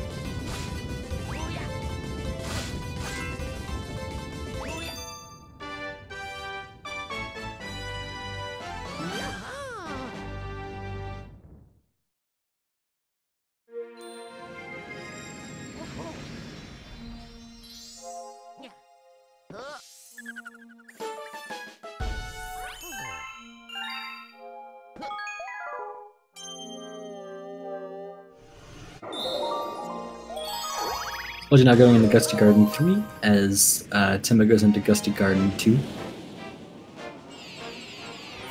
Gusty Garden 3 is going to feature some more flowers at the start, then he's going to go into some star chips, and there's actually a pretty big skip at the end. We'll see how that goes.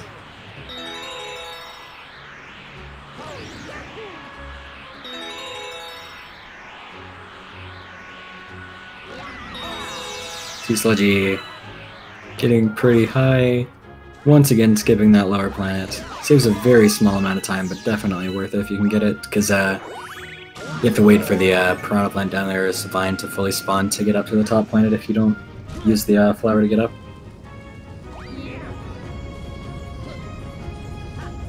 You'll also notice he didn't go for the rainbow star. That's because the rainbow star does take more time, because you have to get all the question mark coins and wait for the star to actually get on you. It pauses you for a second. These star chips here are going to be long jumping to skip climbing those poles to save a little bit of time there, instead of taking all that time to climb. Going to ground pound here to land on this planet a bit faster and get the star chip rotating around the planet. Timba going for moles right now. Looks like he got them pretty good. Very nice. And coming up to this area, this is where that aforementioned skip is. Basically, this level ends with a big gravity scramble, as the game calls it. We're supposed to do a bunch of gravity puzzles, basically going a straight line. Instead, Sludgy's going to be long jumping to the side here, going for a wall jump and jumping right up to the side of that block there to skip the entire thing, go right to the end. All these cannons are off because they're not supposed to be active yet. Definitely worth doing. Timba coming up to the Major Burrows fight right here. Got that one planet to wait on for just a second before it. Planet doesn't really serve much of a purpose other than being a planet before Major Burrows. I don't even really know what's on it other than that stump that presumably does something. Maybe star bits. Oh, there's another stump. That's cool.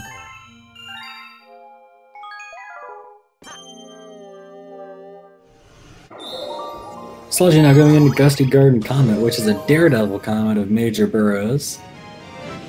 Can be a bit frustrating if Major Burrows kind of fakes you out, looking like he's going to come out of the ground and then he stays under, because he will pop right back out under you and kill you if he does that, if you're not careful. See Timba here going for the second hit. Gets it right away. Very good.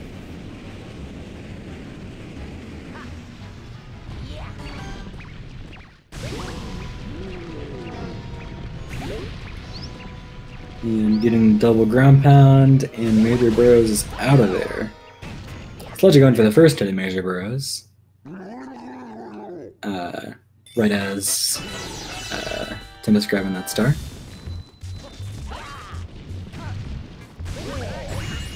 And getting the second hit, no problem. I need a bit safe to avoid taking damage, because damage is death. And going for the third hit, jumping over him to get him to not move too much, getting the double ground pound, throwing starbits to keep him from running, and having a very solid Gusty Garden Comet as Timba goes into Gusty Garden Secrets. Okay, going for the Golden Chomp, of course.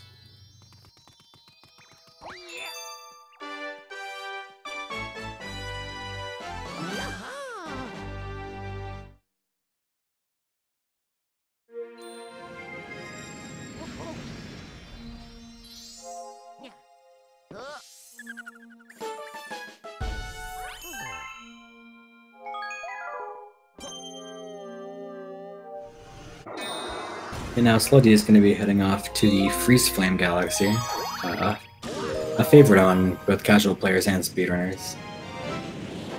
Let's see if Timba gets the skipping the lower planet here. Goes for the jump and gets it. Very nice. Gets that question mark coin, and the last one.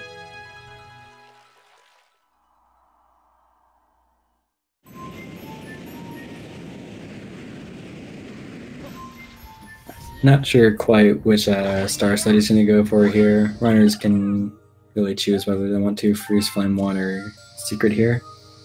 Either way, starting off, got to deal with this penguin. He's going to slide around doing long jumps while skating, of course, because that's the fastest form of movement on skating. On ice, skating is not a form of platform. And Timba finishing Gusty Garden Secret very quickly, going into Gusty Garden 3. So just a second, Sludgy is going for Freeze Flame 1.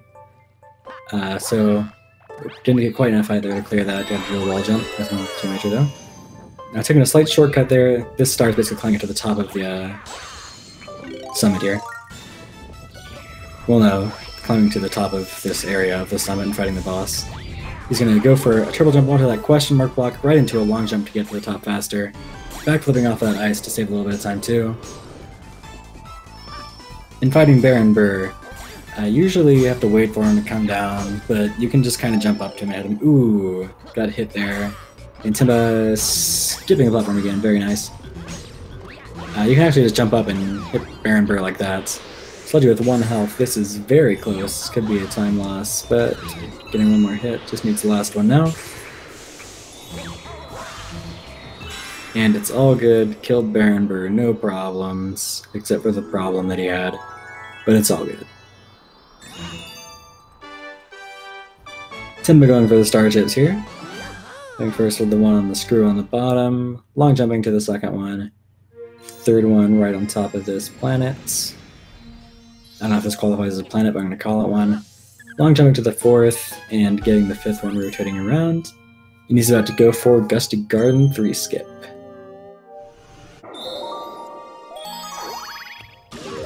Sludgy going into Freeze Flame Comet, which is the star where your frame perfect jump can actually save a little bit of time, because if you get a frame perfect jump on this star, you can actually trigger the race to start slightly early. Timba going, doing a long jump. And very good. Let's grab the star now. This star Sludgy is on also features some of the most useful ice movement. Ice skating long jumps going to be used a lot here to skip sections of the level. And one thing to note, gravity can be a bit iffy here. Hopefully it won't throw anyone too far off and kill them. You see him going for a long jump there, jumping right across to skip that whole windy part, and during the last gravity transition, long jumping all the way because that's the fastest way to move right up into the star.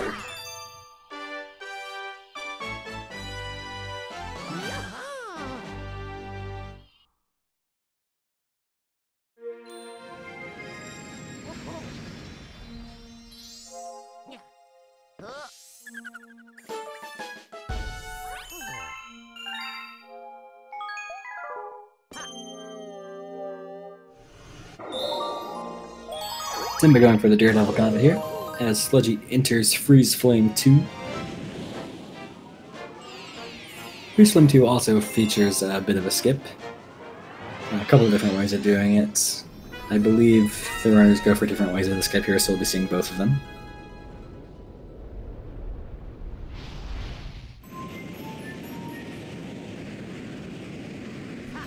But as far as the start here goes, he's just going to be grabbing some star chips. And you'll notice when he spins, he is not moving to get the star chips faster. That is because he is letting go of the control stick as he spins, which makes him stop for a brief amount of time, during which he can grab the star chip quickly. You don't have to use these pull stars to get to the middle, you can just jump to it. Not bad at all. Timba finishing up the daredevil, very nicely done. Didn't notice any errors in that. And coming up to the skip here, Sludgy's going to be jumping over, he's going to be grabbing a life shroom that's hidden under the little towers here. Life shrooms give you twice as much health, 6 health. That is used for damage boosting here. If you bounce on the lava in such a way, you can get some very crazy momentum and skip right to the end of the stage. Very good skip, first try. And then he's going to come over here and grab a fire flower, and he's going to abuse the fact that when you have a fire flower, you can just keep shaking and throwing fireballs, and you'll gain a little bit of height each time, so you can stay airborne for a while. Just light those torches really quickly and land right in front of where the star is as the platform comes out.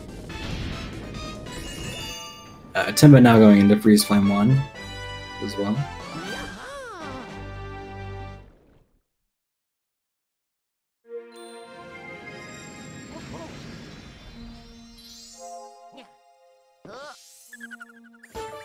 Racing this very rude penguin. Thinks he's better than us just because he can skate like a penguin. It's Sludgy going into Freeze Flame star number 3, Hot and Cold Collide. Has a very cool planet at the start that you skip all of by doing a long jump. Because why would you do the entire planet making you skip straight to the end? You'll also notice that the intro there features the area in which Freeze Flame Comet took place. For some reason that comet's available after Freeze Flame 1, even though you haven't done the area from which it's based.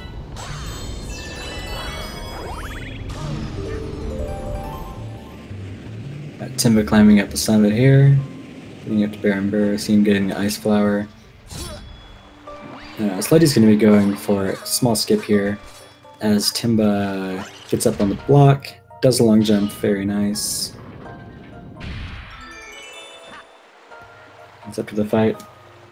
You're supposed to go around this lava portion here to get the doors around the fire flower open. You can just jump over the doors, get the fire flower, do a backflip, and wall jump off the door there to get out quickly with the fire flower, instead of going through all that hassle.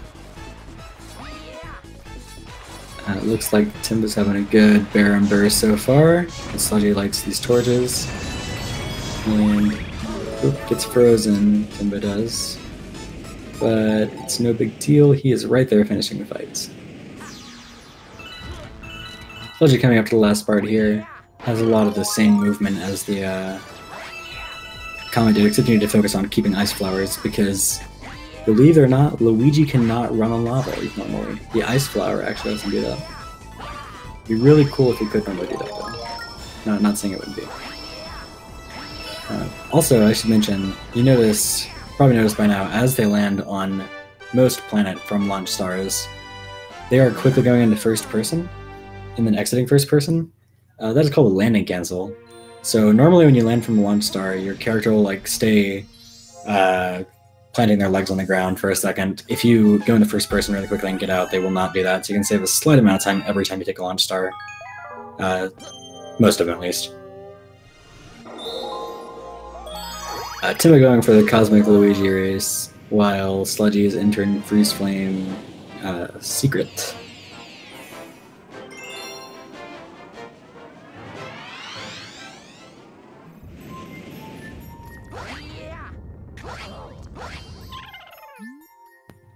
Freeze Flame Secret's going to be where we see the actually climbing the entire summit there. The Timba getting the speed boost at the start. Going for some long jumps. Just getting right ahead of Cosmic Luigi there. Also worth mentioning, Cosmic Luigi is very fast. He is a much more difficult opponent than Cosmic Mario is. So any screw up can really make you lose the race, especially in one later on in the run. Hopefully that does not happen. So Sludgy's going to be using a pretty big abuse of the slope abuse we saw much earlier in Honey Hive 1 and 2. You can run up on this slope and just spin all the way up, and you can go right to where you go to where the secret is, instead of having to climb up with an ice flower. And this secret here involves getting fire flowers to destroy snowmen to climb to the top. It was only actually necessary, though, to use one fire flower here, which is going to be this first section to kill this snowman, because he makes a sling star appear that actually sends it pretty high. And Timba going into freeze flame too, as Sludgy will do some fancy jumps and wall jumps to skip right past some of those snowmen, then just backflipping off of this one to skip it to the top. Backflip the wrong way, now he's backflipping the right way. And Timba also stopping as he gets those star chips, as Sludgy finishes that star.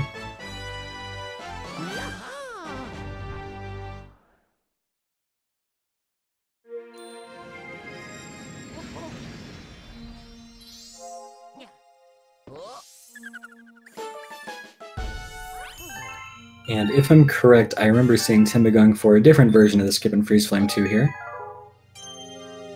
He will be... Oh, actually, Sludgy's going into Honey Climb right now, which has a pretty interesting tech that was found just a little bit ago.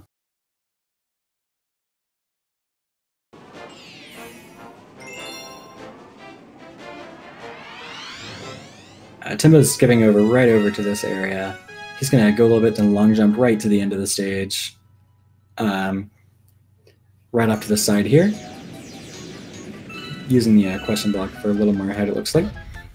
And Sludgy's going to be doing some interesting tech here. If you use the, if you can abuse the bee suit to get a ton of height very quickly, as such, looks like he did it very well there, got right to the launch star.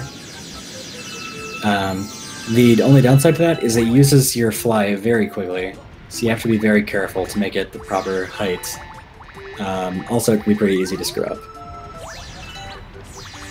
That's going to be used one more time here in the third section, while abusing a Mandibug, because if you do it on a Mandibug, you will gain height even faster and gain even more height than you usually do when you do this tech. This was found, I think, towards the beginning of the year by Valu. Currently has third place, I believe, in this category.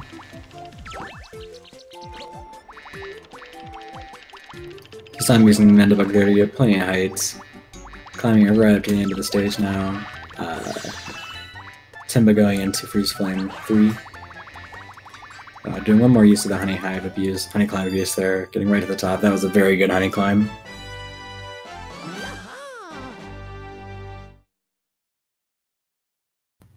Timba going for the long jump here, skip right across this planet. Crystal and go right onto the bulk of the level.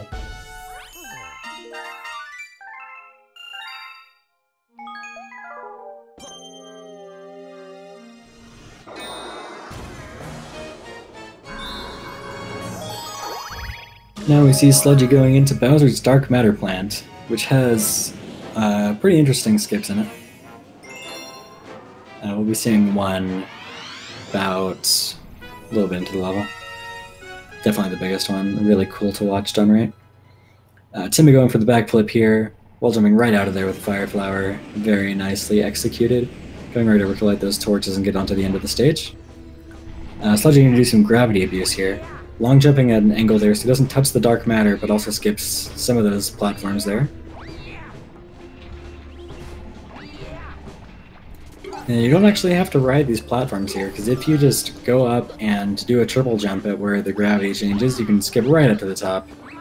And Timba going over using the Ice Flower now.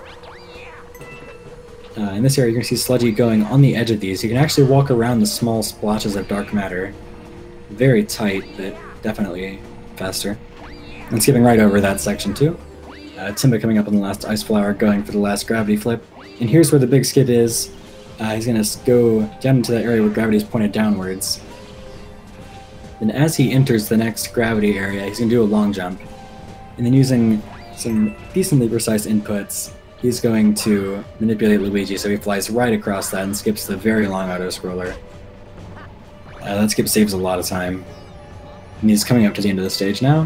Just have to do a couple of skips here. You're supposed to free those Lumas to make some stairs appear, but we don't need them so they can stay imprisoned forever.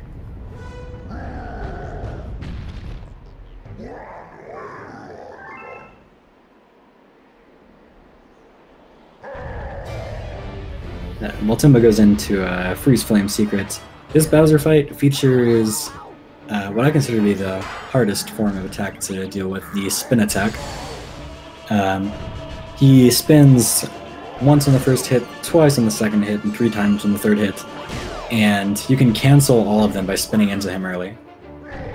The problem is you have a delay between when you can spin in succession, so you have to manage your spins so you can do it by jumping, like Sludgy just did there on the 2-1.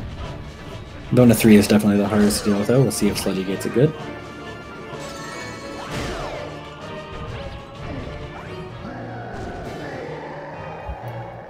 Going up, he's going to cancel the fire attack, and as Luigi gets up, he's going to spin and get hit. Not quite good. Whenever you get hit by that, Bowser's going to start the attack over. And Sludgy going for it again, dies! That is very not good. That is a decently large time loss. Very unfortunate what just happened there. Timba slow abusing right up to the top there, going into the secret area.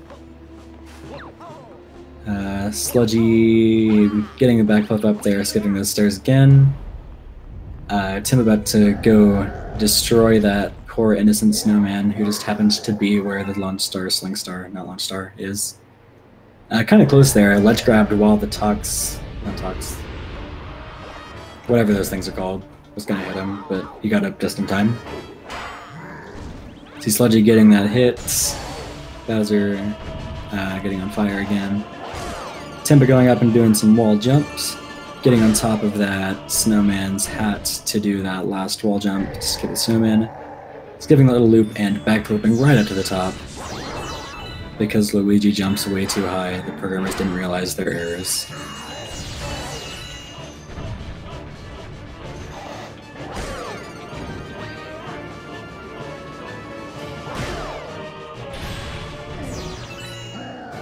Sludgy back on the third hit. Let's hope he doesn't get hit by the spins again. That was unfortunate. First hit, second hit, and there he goes. Like nothing ever happened. Right back up there getting the spins just fine, going for the third hit. While Timba goes into the Honeyclimb Galaxy. I'm not sure if he does the Honeyclimb tech yet. We will see.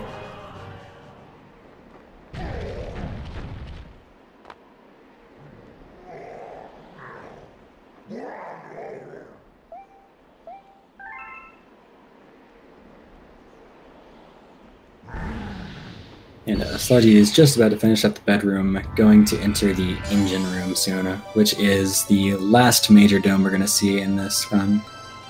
Very difficult. And Timba does go for the Honeyclimb strats.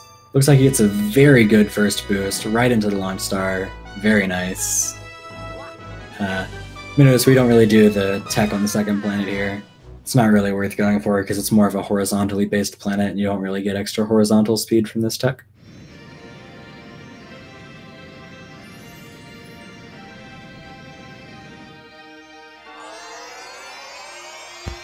And going into the third area here. See if we can get the Mandibug boost.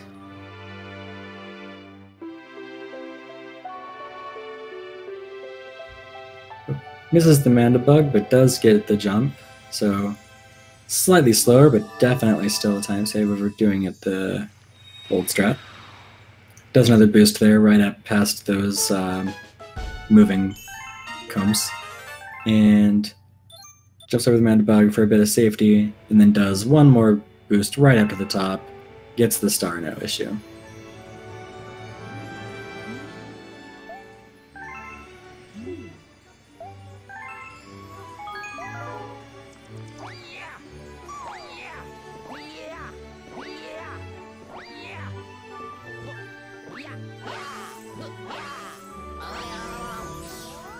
So Sludgy going up to the engine room now. He's going to be going to the Gold Leaf Galaxy, I believe, first. While Timba goes into Dark Matter Plant. Gold Leaf 1 here is going to feature getting 5 star chips and then getting a star bunny. A couple small things to note during this star. First of all, he's going to be using a flower to get up slope quickly. And he's going to do some small wall jumps to skip using some sling stars as he goes. And Timba here coming up pretty close to the main skip of the level. First he's got to do that triple jump though. Sludgy getting up to the first star chip. And Timba gets triple jump no problem right to the next section. Second star chip. He does a little triple jump there to skip going around. And there's a backflip, wall jump into a spin right up to the top. One more star chip up there. Timba jumping over this area right here. And Sludgy gets all 5 star chips. Let's see how this skip treats Timba.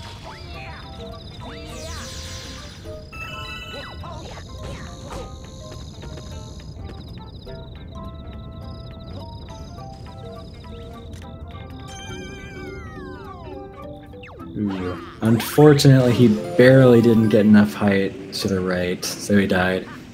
Hopefully he'll get a second try. For this star bunny, Sludgy is using star bits to slow it down, as per usual. Alright, Timba going for the skip again. Let's see, does the long jump, and gets right around that time. No problems, jumps right up to the last platform there. Very good skip.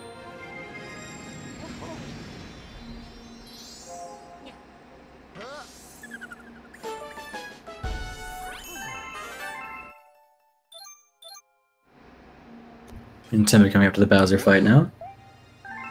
Hopefully the spin attacks will be nicer to him than they were to Sludgy.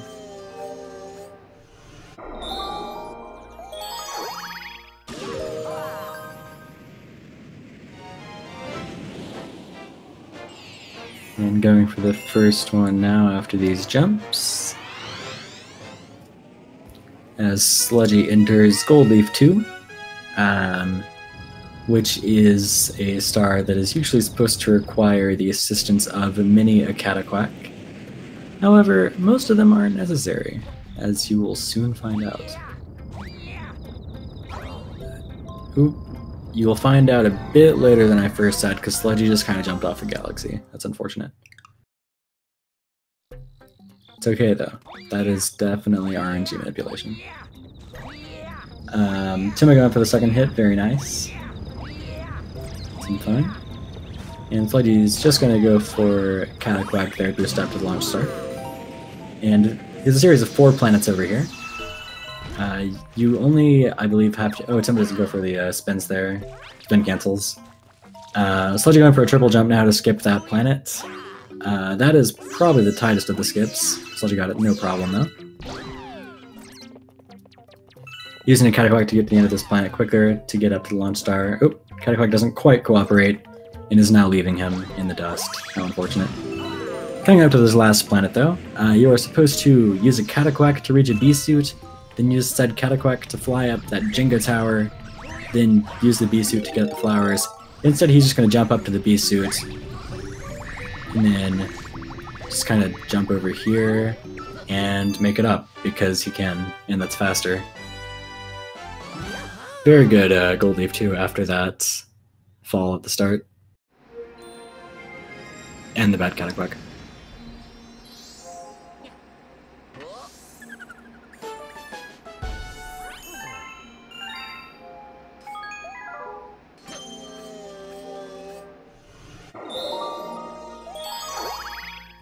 So now going into Gold Leaf 3.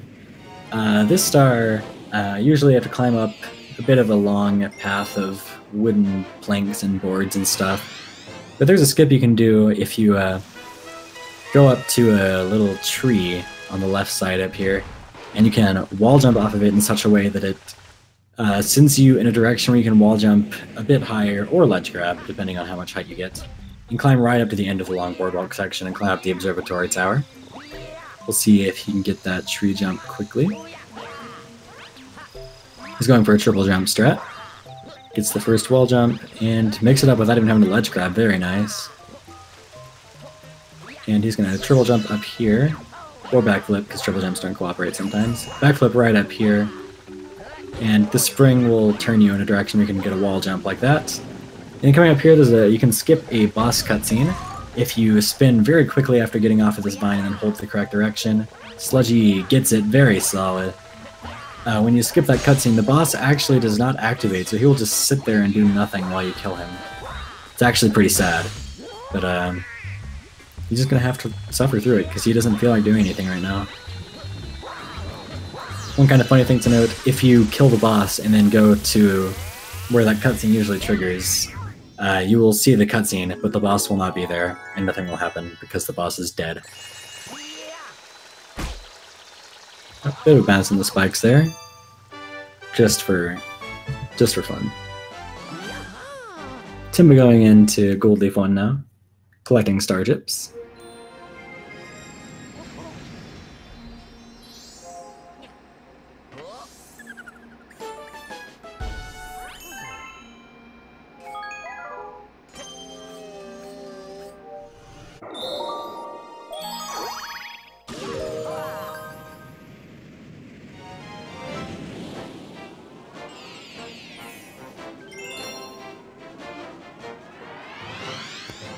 We're now going to see Sludgy going into Gold Leaf Secret, which is the second bubble blowing stage. He has to collect some musical notes in the bubble, and hopefully not lose the bubble.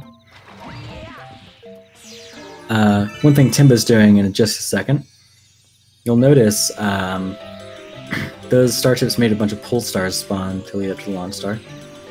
He's going to look up to grab a higher pull star so he doesn't have to grab all of those. It's slightly faster, saves a little bit of time. Sludgy with a very solid Gold Leaf Secret. And Timba going for the bunny now. Let's see if his star bits cooperate. And hits the bunny. A little bit slow, but no issue. Look, probably it's just about a second.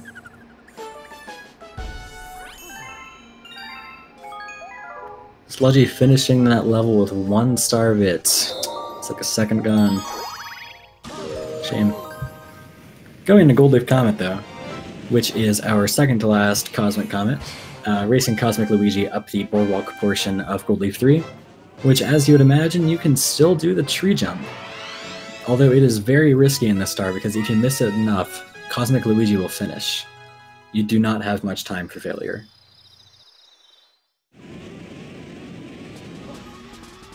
Also, the camera behaves a bit differently in this star, so it takes a bit to get used to. Let's see if Sludgy gets it quickly.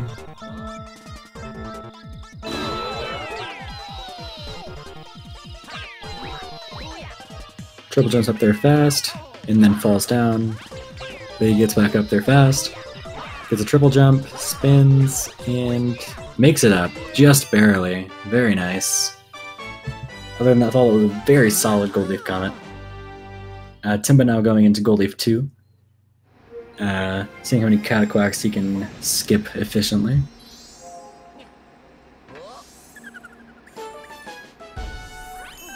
Gets right into that launch star onto the last 4 planets here. And going right into he goes for a side flip there, very nice. And Sludgy going into the Slud Galaxy, which is the second to last galaxy we're going to be doing 3 or more stars from. That's a very strange designation, I know, but I realized I was going to say something wrong for a second, so I changed it to make it really awkward, but also more correct. Timba getting off the 3rd planet there. And going now for the bee suits. And we see him going for... Didn't quite see what he did there. Look like he might have done the strat where you walk off the ledge and spin with the bee suit. Gives you a lot of heights. This star where Sludgy is currently doing is pretty much an auto-scroller. You have to wait for Guppy to make all these rings appear so you can go through them. Only real thing you can do to save time here is be as close to him as possible with a bit of speed, and don't die.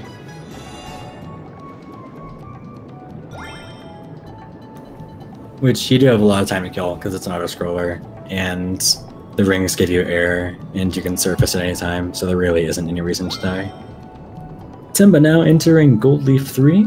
We'll see how the tree jump cooperates with him today. Sludgy's got 3 more rings to go through.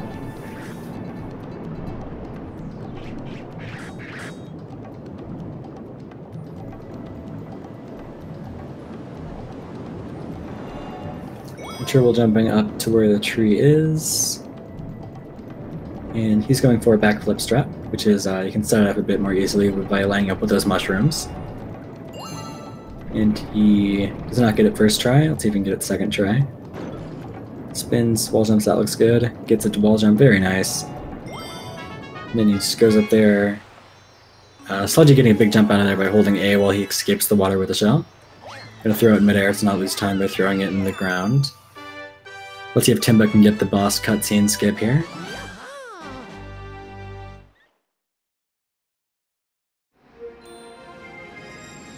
And he gets it, very good. Didn't have to see anybody dealing with the boss actually doing things. If you do miss that, you just have to wait a little bit for him to stop shooting bubbles at you. So it's not too bad. So Sludgy is now going into Sea Slide Comet, which is one of the levels where it is most important to know how to surface swim. It's a technique I have not talked about until this point.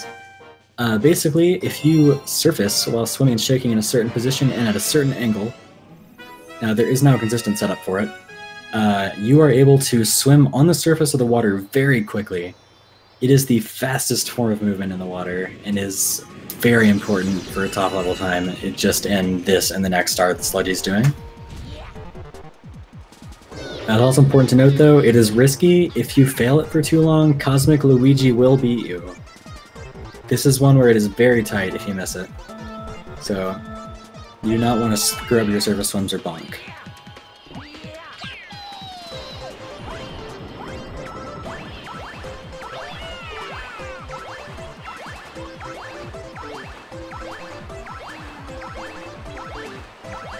Sludgy getting a very solid surface swim there, right to the end of the stage. No issues whatsoever. Timba going for a Gold Leaf Secret here. Getting up to the bell. Wow, he is going very fast for those notes. And that was just beautiful. That was a really good Gold Leaf Secret.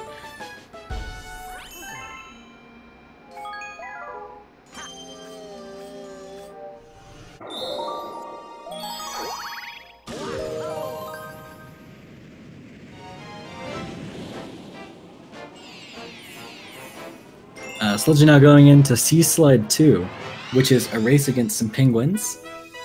This is another level where surface swimming is extremely important, because you're going to be shaking to surface swim for about, if it's good, around 50 seconds, maybe a bit less, maybe a bit more. If you miss surface swims though, it can take a bit longer. Alternatively, if you don't feel like killing your arm for a minute, you can use a shell, but it's much slower, like 20 seconds or more. Let's see, Timba going for Cosmic Luigi Forest Race. And Sludgy immediately surface swims. I don't know how he does that. If he wants to, he can say something. I don't know exactly how it works, though.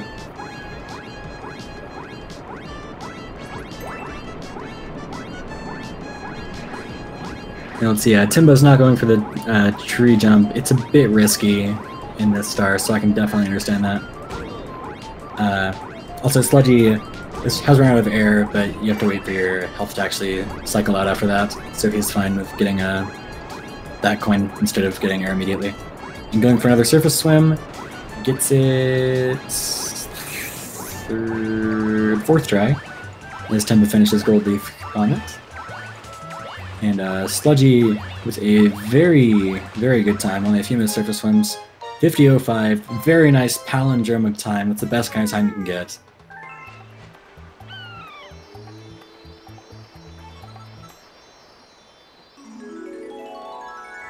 And Sludgy is now done with the Sea Slud Galaxy, probably lamenting the pain in his arms from shaking for minutes. I know I do every time. It's painful.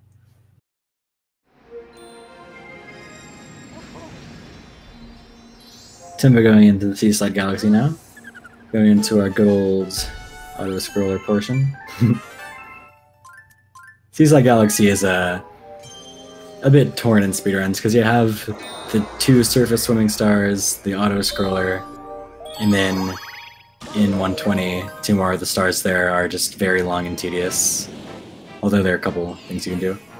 Also, you see Timba is long jumping along the edge of the galaxy there. You're not supposed to do that, but you can. It's, like, you're not intended to. It's the fastest way to do that without surface swimming, so if you don't feel like going for surface swims in that very short span, it's definitely your best option.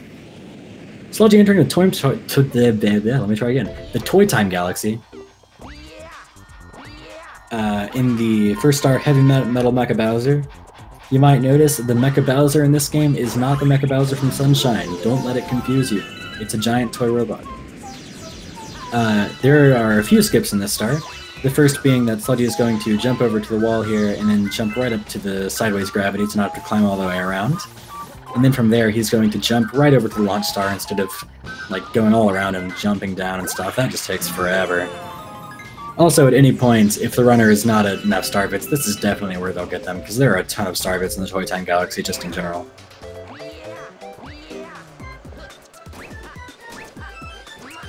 And this area is where you're supposed to learn how to use the Spring Mushroom. However, this is a speedrun, so we don't deal with that because it's terrible. The Spring Mushroom is only actually used one time in 120 star speedruns, unless you're using 2P, in which case you can skip it. And now he's just going to backflip up there to skip using the Spring Mushroom for this. And he's going into a pretty big skip here. You can skip up Mecha Bowser by doing a decently difficult wall jump up his side using his moving arm. We're going to see him climbing over to the side. And he's going to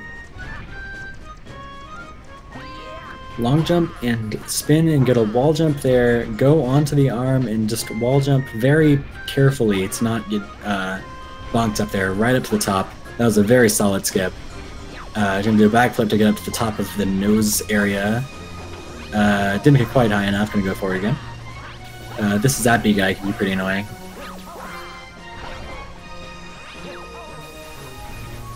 And then the fight just ends whenever you destroy these stone blocks.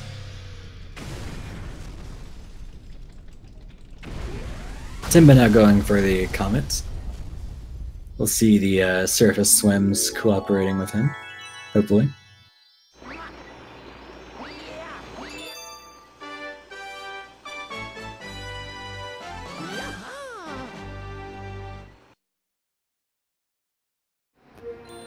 So here, he doesn't look like he got the boost. Got a bit of an iffy jump there. Ooh, the water is not cooperating right now, and he's going for a shell, it looks like. I don't know if there's actually enough time for a shell at that start. This will be close.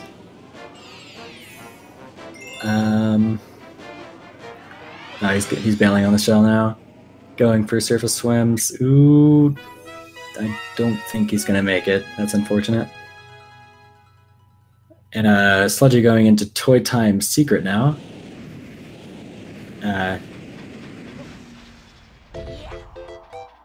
At the beginning of the star, you're gonna see Sludgy grabbing 50 star bits to open the way to the secret, because there's a Hungry Luma in this galaxy. Conveniently, there are 2 giant hearts of starbits and a giant circle of starbits right there, so you can get more than enough. If not, there's some starbits right there that just kind of fall.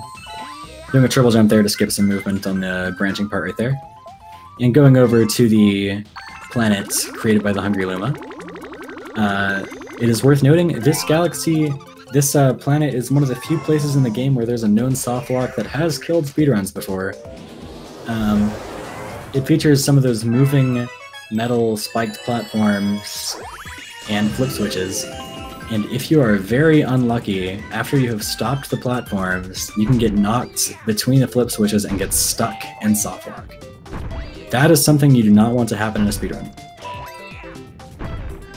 As of now, though, he's not quite to those, just kind of collecting the flip switches under these tox boxes. And Timba getting the comment second try. Not too bad, just bad luck there at the start of the first one, unfortunately.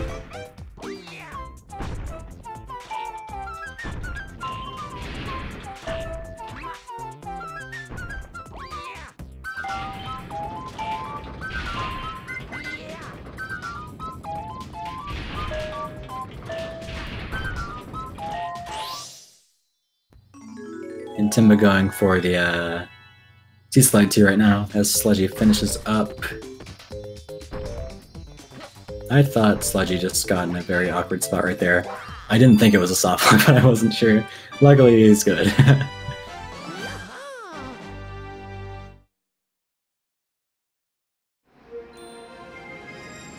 You know, I really loved that planet. I would love to see it again. Good thing there's a comment of it. Timba also getting the immediate surface swim in the Sea-Slide 2. Also, you'll notice he does not surface swim for the entire thing. That is because you cannot really surface swim efficiently in water where the height is fluctuating as the water goes up and down. You will just be stuck there.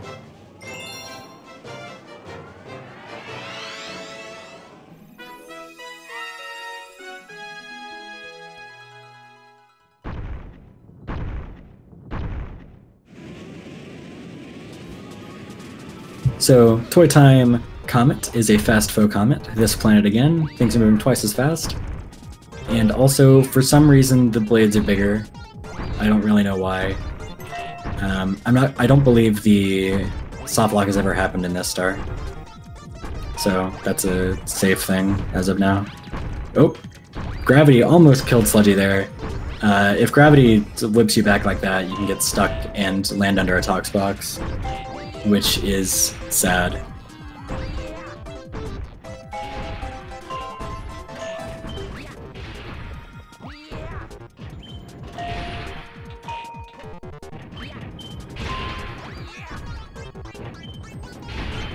Timba finishing up Sea-Slide 2 there, going into the Toy Time Galaxy as well.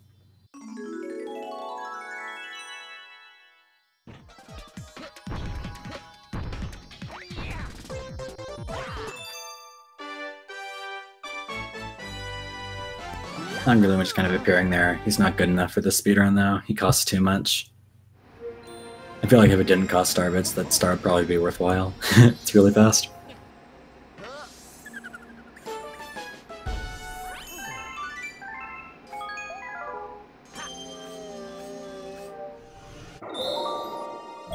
Sludgy going into the last star of the engine room, Toy Time 2.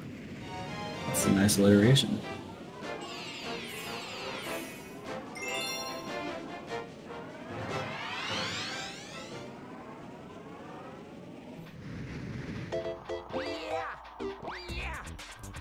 So this star is going to start pretty much like Toy Time Secret, except he doesn't really need the star bits.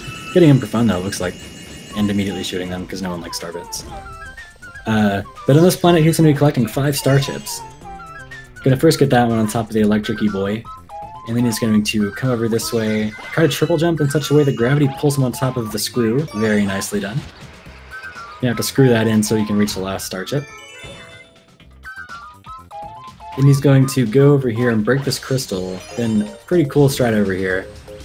He's going to do a backflip, spin, grab the star chip, and not get the strat because I need to stop saying things before they happen because they won't work.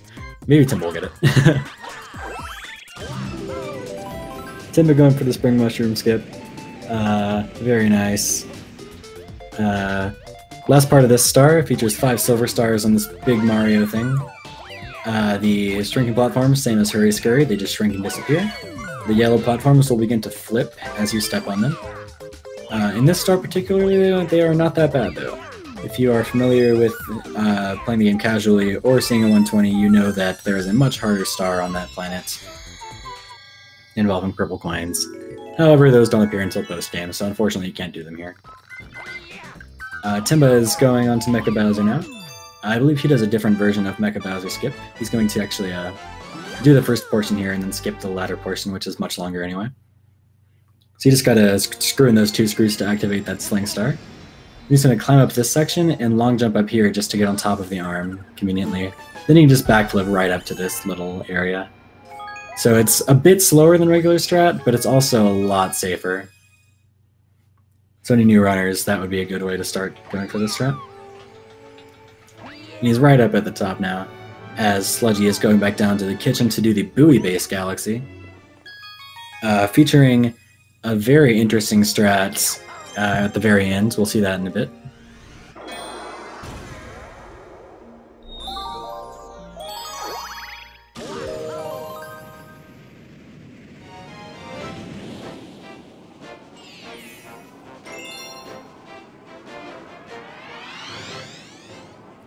This galaxy, though, is going to start out by going underwater, and he's going to be swimming carefully to conserve some air while manipulating a bullet bill to blow up a bomb. Not a bomb. It's not a bomb. I don't know why I call it a bomb. It's a weight. It just looks like a bomb. So I call it a bomb because I'm stupid. I guess it's also technically a torpedo's head because it's underwater, but you know what? Close enough. I never really considered it until now. Timba going into Toy Time Secret as Sludgy destroys the weights, which raises a lot of the level up. And he's going to be going for a skip up here. There are 5 blue star chips on this tower, and the goal is to not collect them, because you can skip them. So he's going to be climbing up as quickly as possible, jumping along the outside and wall jumping. And he's going to use this thwomp up here to get height a bit better, because if you jump on something that's moving upwards, you get a lot more height than you usually do. Unfortunately, misses that wall jump, but backs it up no problem. So you're going to jump up to the top, and if you ground pound on this guy and do a nunchuck spin as you land, then at the very top do a nunchuck spin again. You can skip right up to this planet instead of using the blue star chips, which are great pull stars to get up here. That is a Luigi-only skip because he gets more height, and he can just barely make it. So it can be pretty risky. It doesn't save too much time, but if the game cooperates, you get it pretty quickly. It can be very sketchy, though. Timba going on to the secret planet.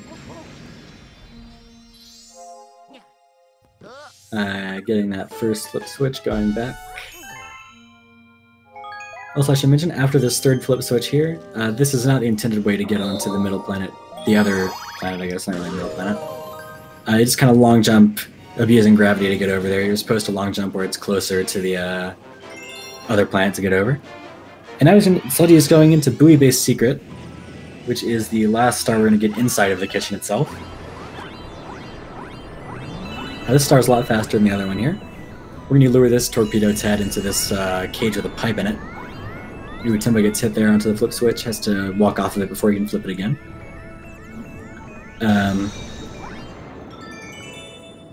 And then basically from here on out, he just has to guide a bullet bill into that cage with a green star in it. By the way, green star is not used in this run because the trial galaxies are actually pretty long. Also, the third green star takes a while to get itself. You can long jump straight up there from where the bullet bill starts chasing you right up to the end. Save a little bit of time walking around. A lot faster. Luckily, Timba doesn't soft lock.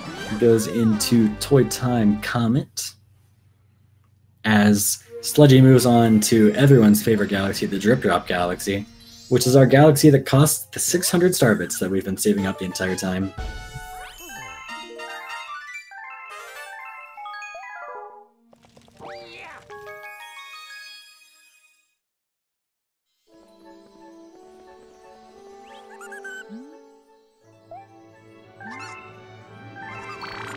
Unfortunately, there's no Luigi to talk to during this, though, so you don't get to walk away and come back.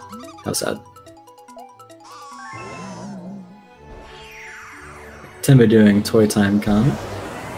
Going over to the first flip switch. Now, the Drip Drop Galaxy. Oh boy, this is a fun one. This is a very interesting galaxy. So, you have to kill 3 giant eels using shells. The problem is, you're using shells. And shells don't really home quite as well underwater unless you're using a red shell. And the eels will keep moving as long as they're on camera. And if you lose an eel, it can take quite a while to keep up to fight it again.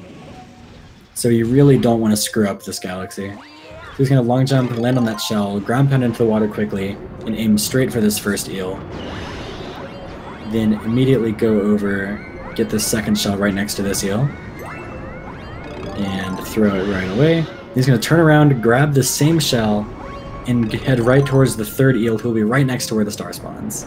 And that is a very good drip drop. Timba finishing up Toy Time Comet. Going to grab the star now. He's going into Toy Time 2. As Sludgy is about to start the last of the stars before the Bowser level, which is Honey Hive Luigi. So he's going to grab a letter from Toad and grab a really fast star in the Honey Hive Galaxy.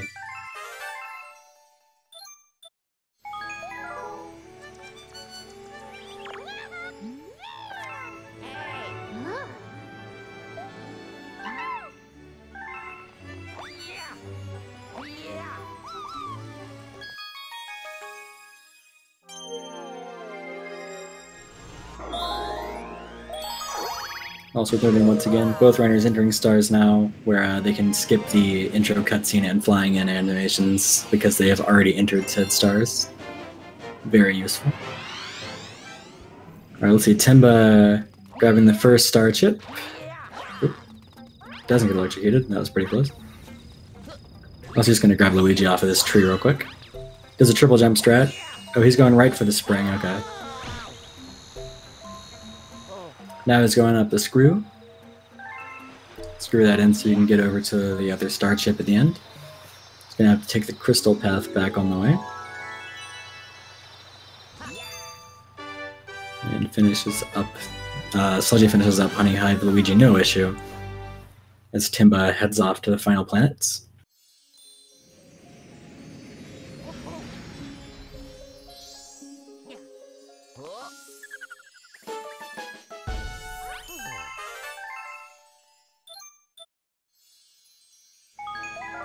And Sludgy's about to go into about a minute-long cutscene, so gotta introduce the final level dramatically, of course. And you can't just, like, have the cutscene be skippable, that'd be crazy. Imagine that.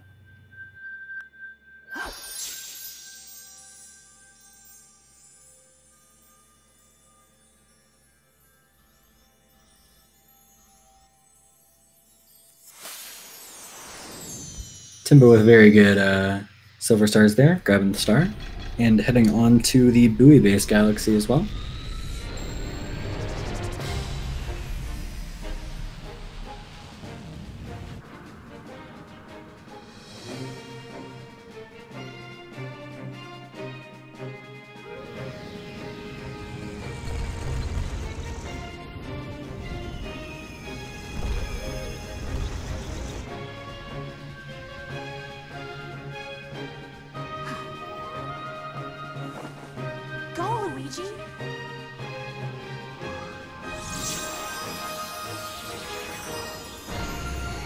Go, Luigi.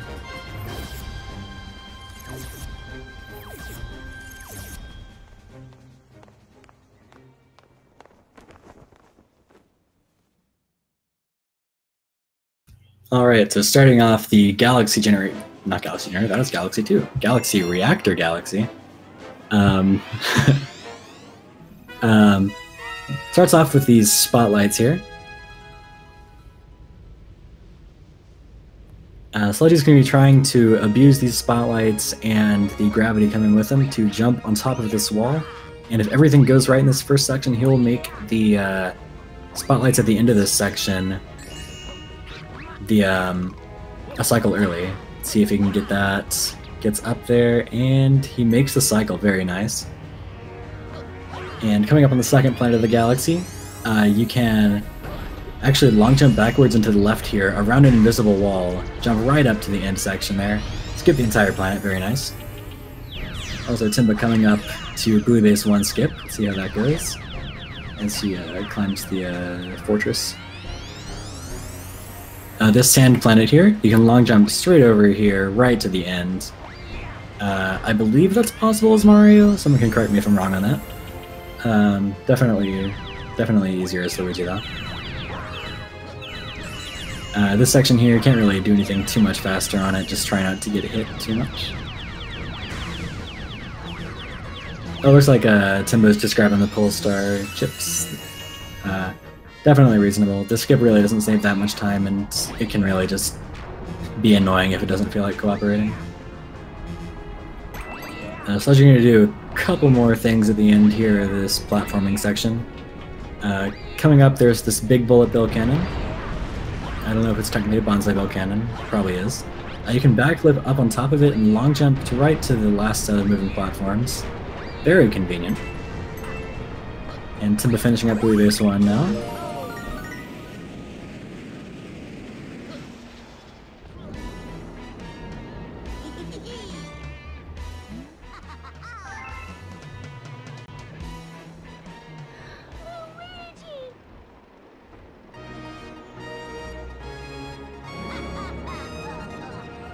And very intense part of the run for Sludgy right now, this staircase.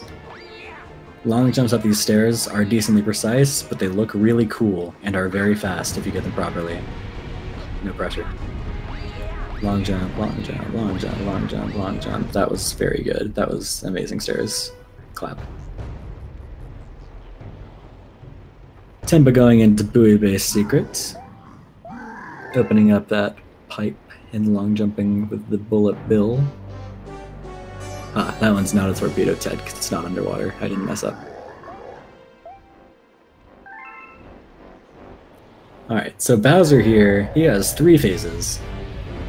First phase is on this planet, in which he's going to jump and then immediately go into a boulder, and you have to spin and hit the part of the boulder that's Bowser's face.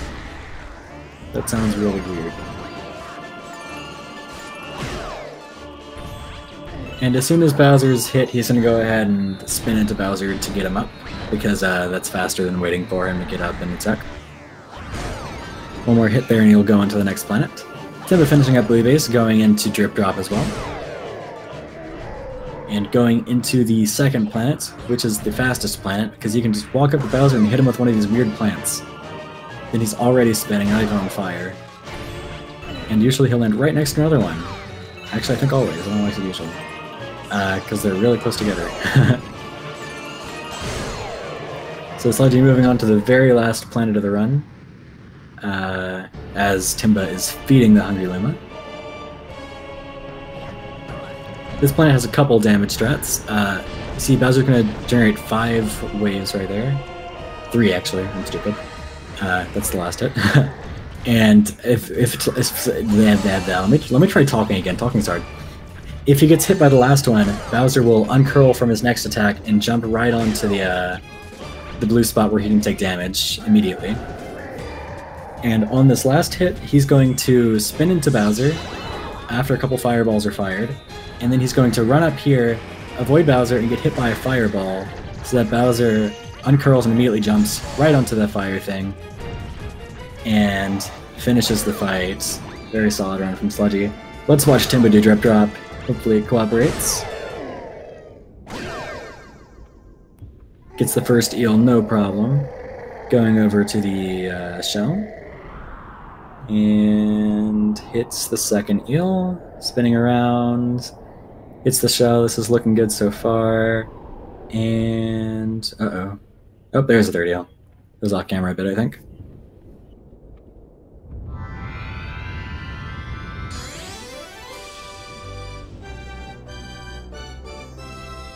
Very good Drip Drop. And let's see here, Sludgy finishing his run with a 2:29.41. That is a very solid race time. GG. And Timba going into Honey Hive Luigi.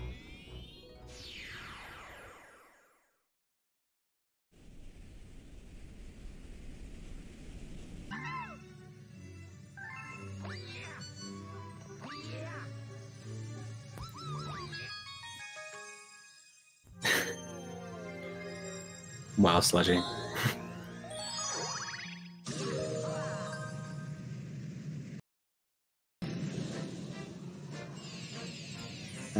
I think that counts as a disqualification for Sludgy doing that. Am I correct in saying that? Can we make that a rule? Timba climbing right up that slope, going over to Luigi, who's somehow sent out some mail while panicking on a tree, hiding from a bug.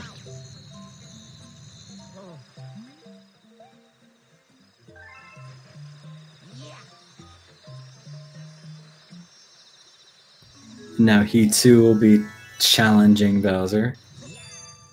After the cutscene, of course.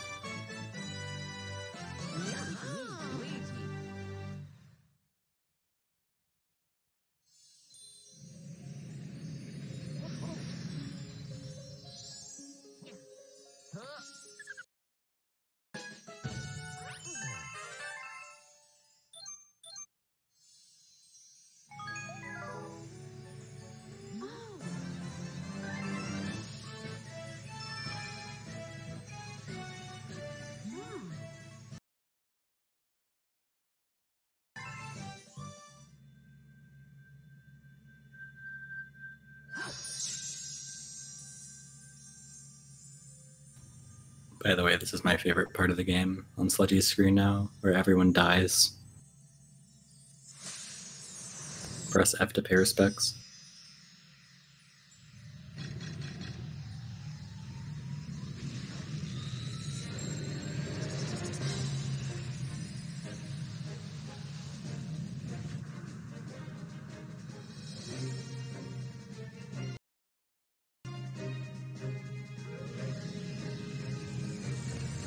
Sludgy's Wii remote only at half battery. What a shame. Didn't even go into full battery. How could you ever go into a tourney race without having full battery? Go, Luigi.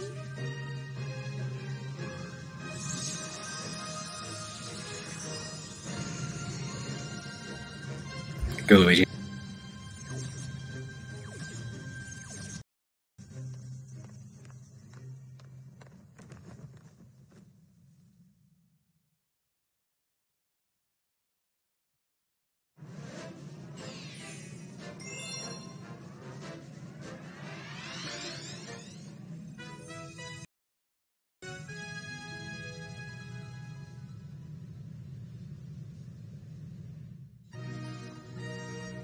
Alright, we have Sludgy.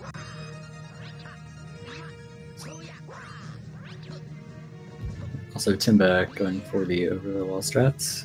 Very nice. Never mind he ground pounded off of the platform. That's unfortunate.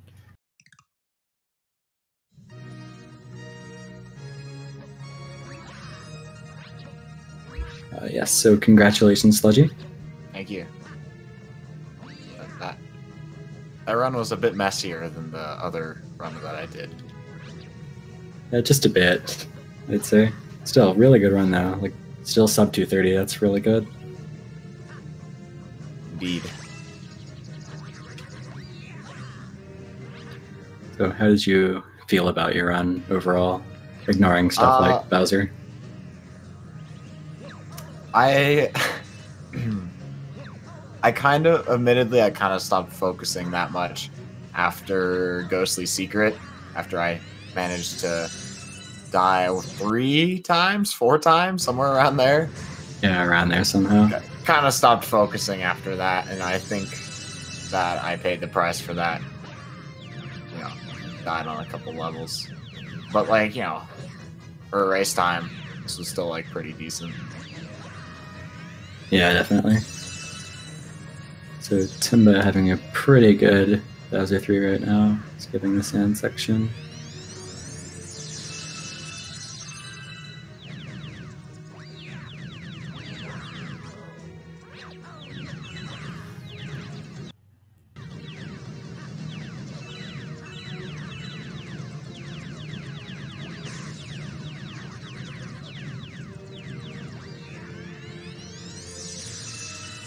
And going into the last platforming section of the run, Timba, long jumping over the fiery death.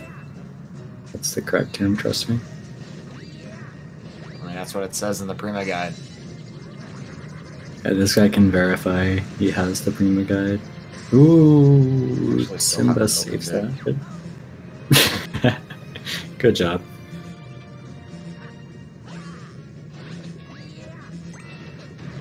Timba not going for that long jump strat because Lava doesn't like him right now. It's all good though, going into the stairs section.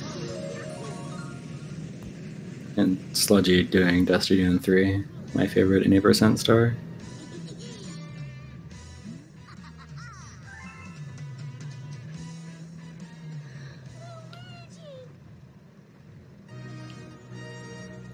Alright, let's see how Timba's stairs go.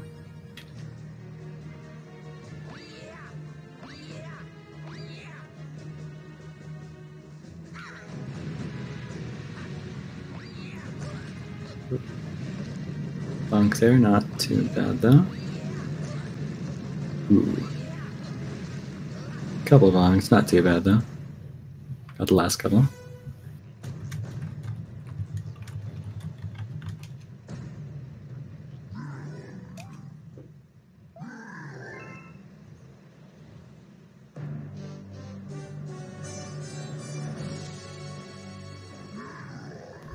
Alright, Timba going into the final Bowser fight. Into the rock section first, of course.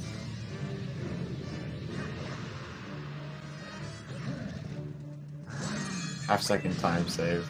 Block champ.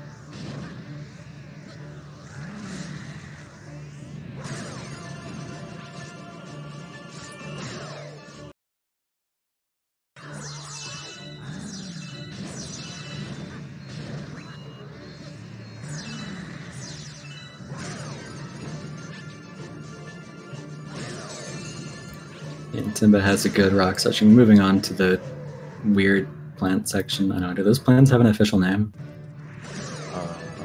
Boingy Boys. Onto the Bungy Boys, my favorite part of the run. Oop. Misses that hit. Shouldn't be too big of a deal though, because Bowser doesn't know how to not stand next to them. Actually, he's standing on top of it. That actually is kind of a deal. Shouldn't be. I can actually make the second phase somewhat difficult. Yeah, I hadn't seen that. I didn't know he would land directly on top of them. That's frustrating.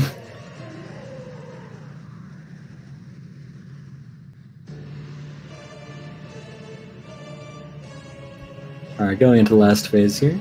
Seeing the jump rings damage strat thing. I don't know, do these strats have a name? Or are they just like damage hit fast? Strat. Alright, cool, that's a good name for it.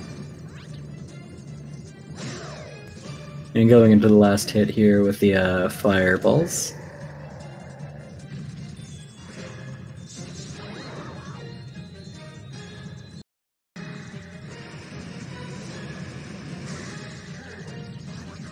And he gets the strat. Bowser lands right on the lava-y thingy.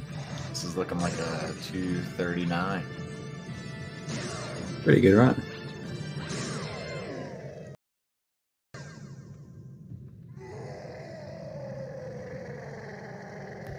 Alright, both runners with very good runs. Awesome to see. As Bowser dies forever because he's landing in a lava planet that presumably doesn't have any sort of air for him to go after it explodes into death.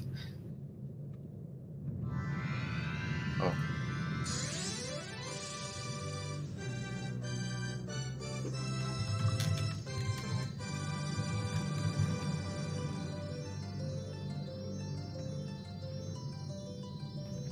Alright, Timba finishing with a 2:39.42. Very good time. Good GG to Timba.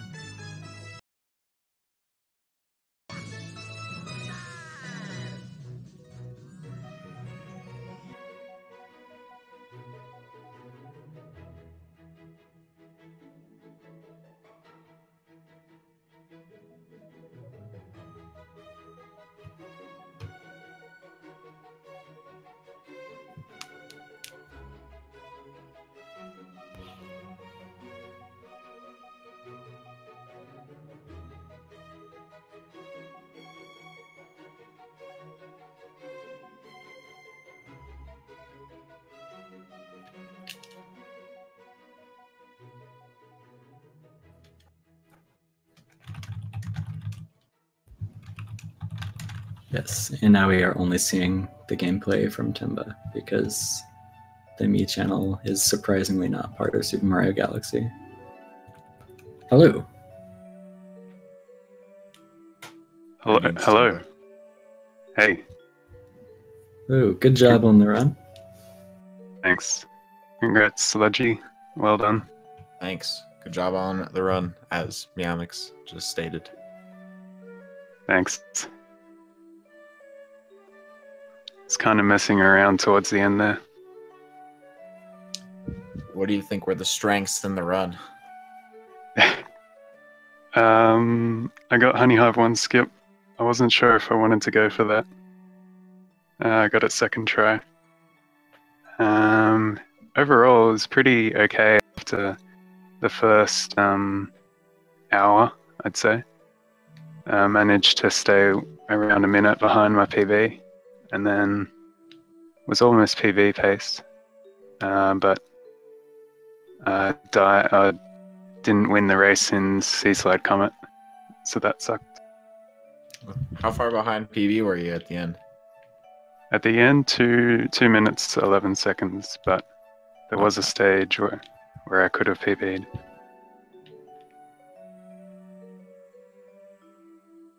I think I was What ahead about at you? the very Yeah. beginning until Space Junk 1, and then I kind of lost more and more time as the run went on. Yeah. I died on Bowser 2, which was, one, not something I've done in a very long time, but also, like on the fight itself. Oh, in the fight. Also, Okay. that was like a minute and a half lost. Yeah. Yeah, that's big. Other than that, though, I mean, there were some. I did a couple silly things. Other than that, I played well, though. Mm. So it was a It's good good. race. Straight to the grand final, eh? So wait, is that where I am now? No, I'm just saying. Oh, You'll get there, I'm sure. hope so. I want to do that race against Hardcore. Yeah, I'm keen for that to happen. All right, if there's not Yeah, anything else, I might hop out. Yeah, Meowmix, anything you wanted to say or anything? If that's all you guys have to say, that's all I know of that I need to say. I'll check the schedule real quick. You guys can go and hop out if you want to. Thank you guys for talking. All right. Thanks for See ya. commentating. See you later. Yeah, thank you.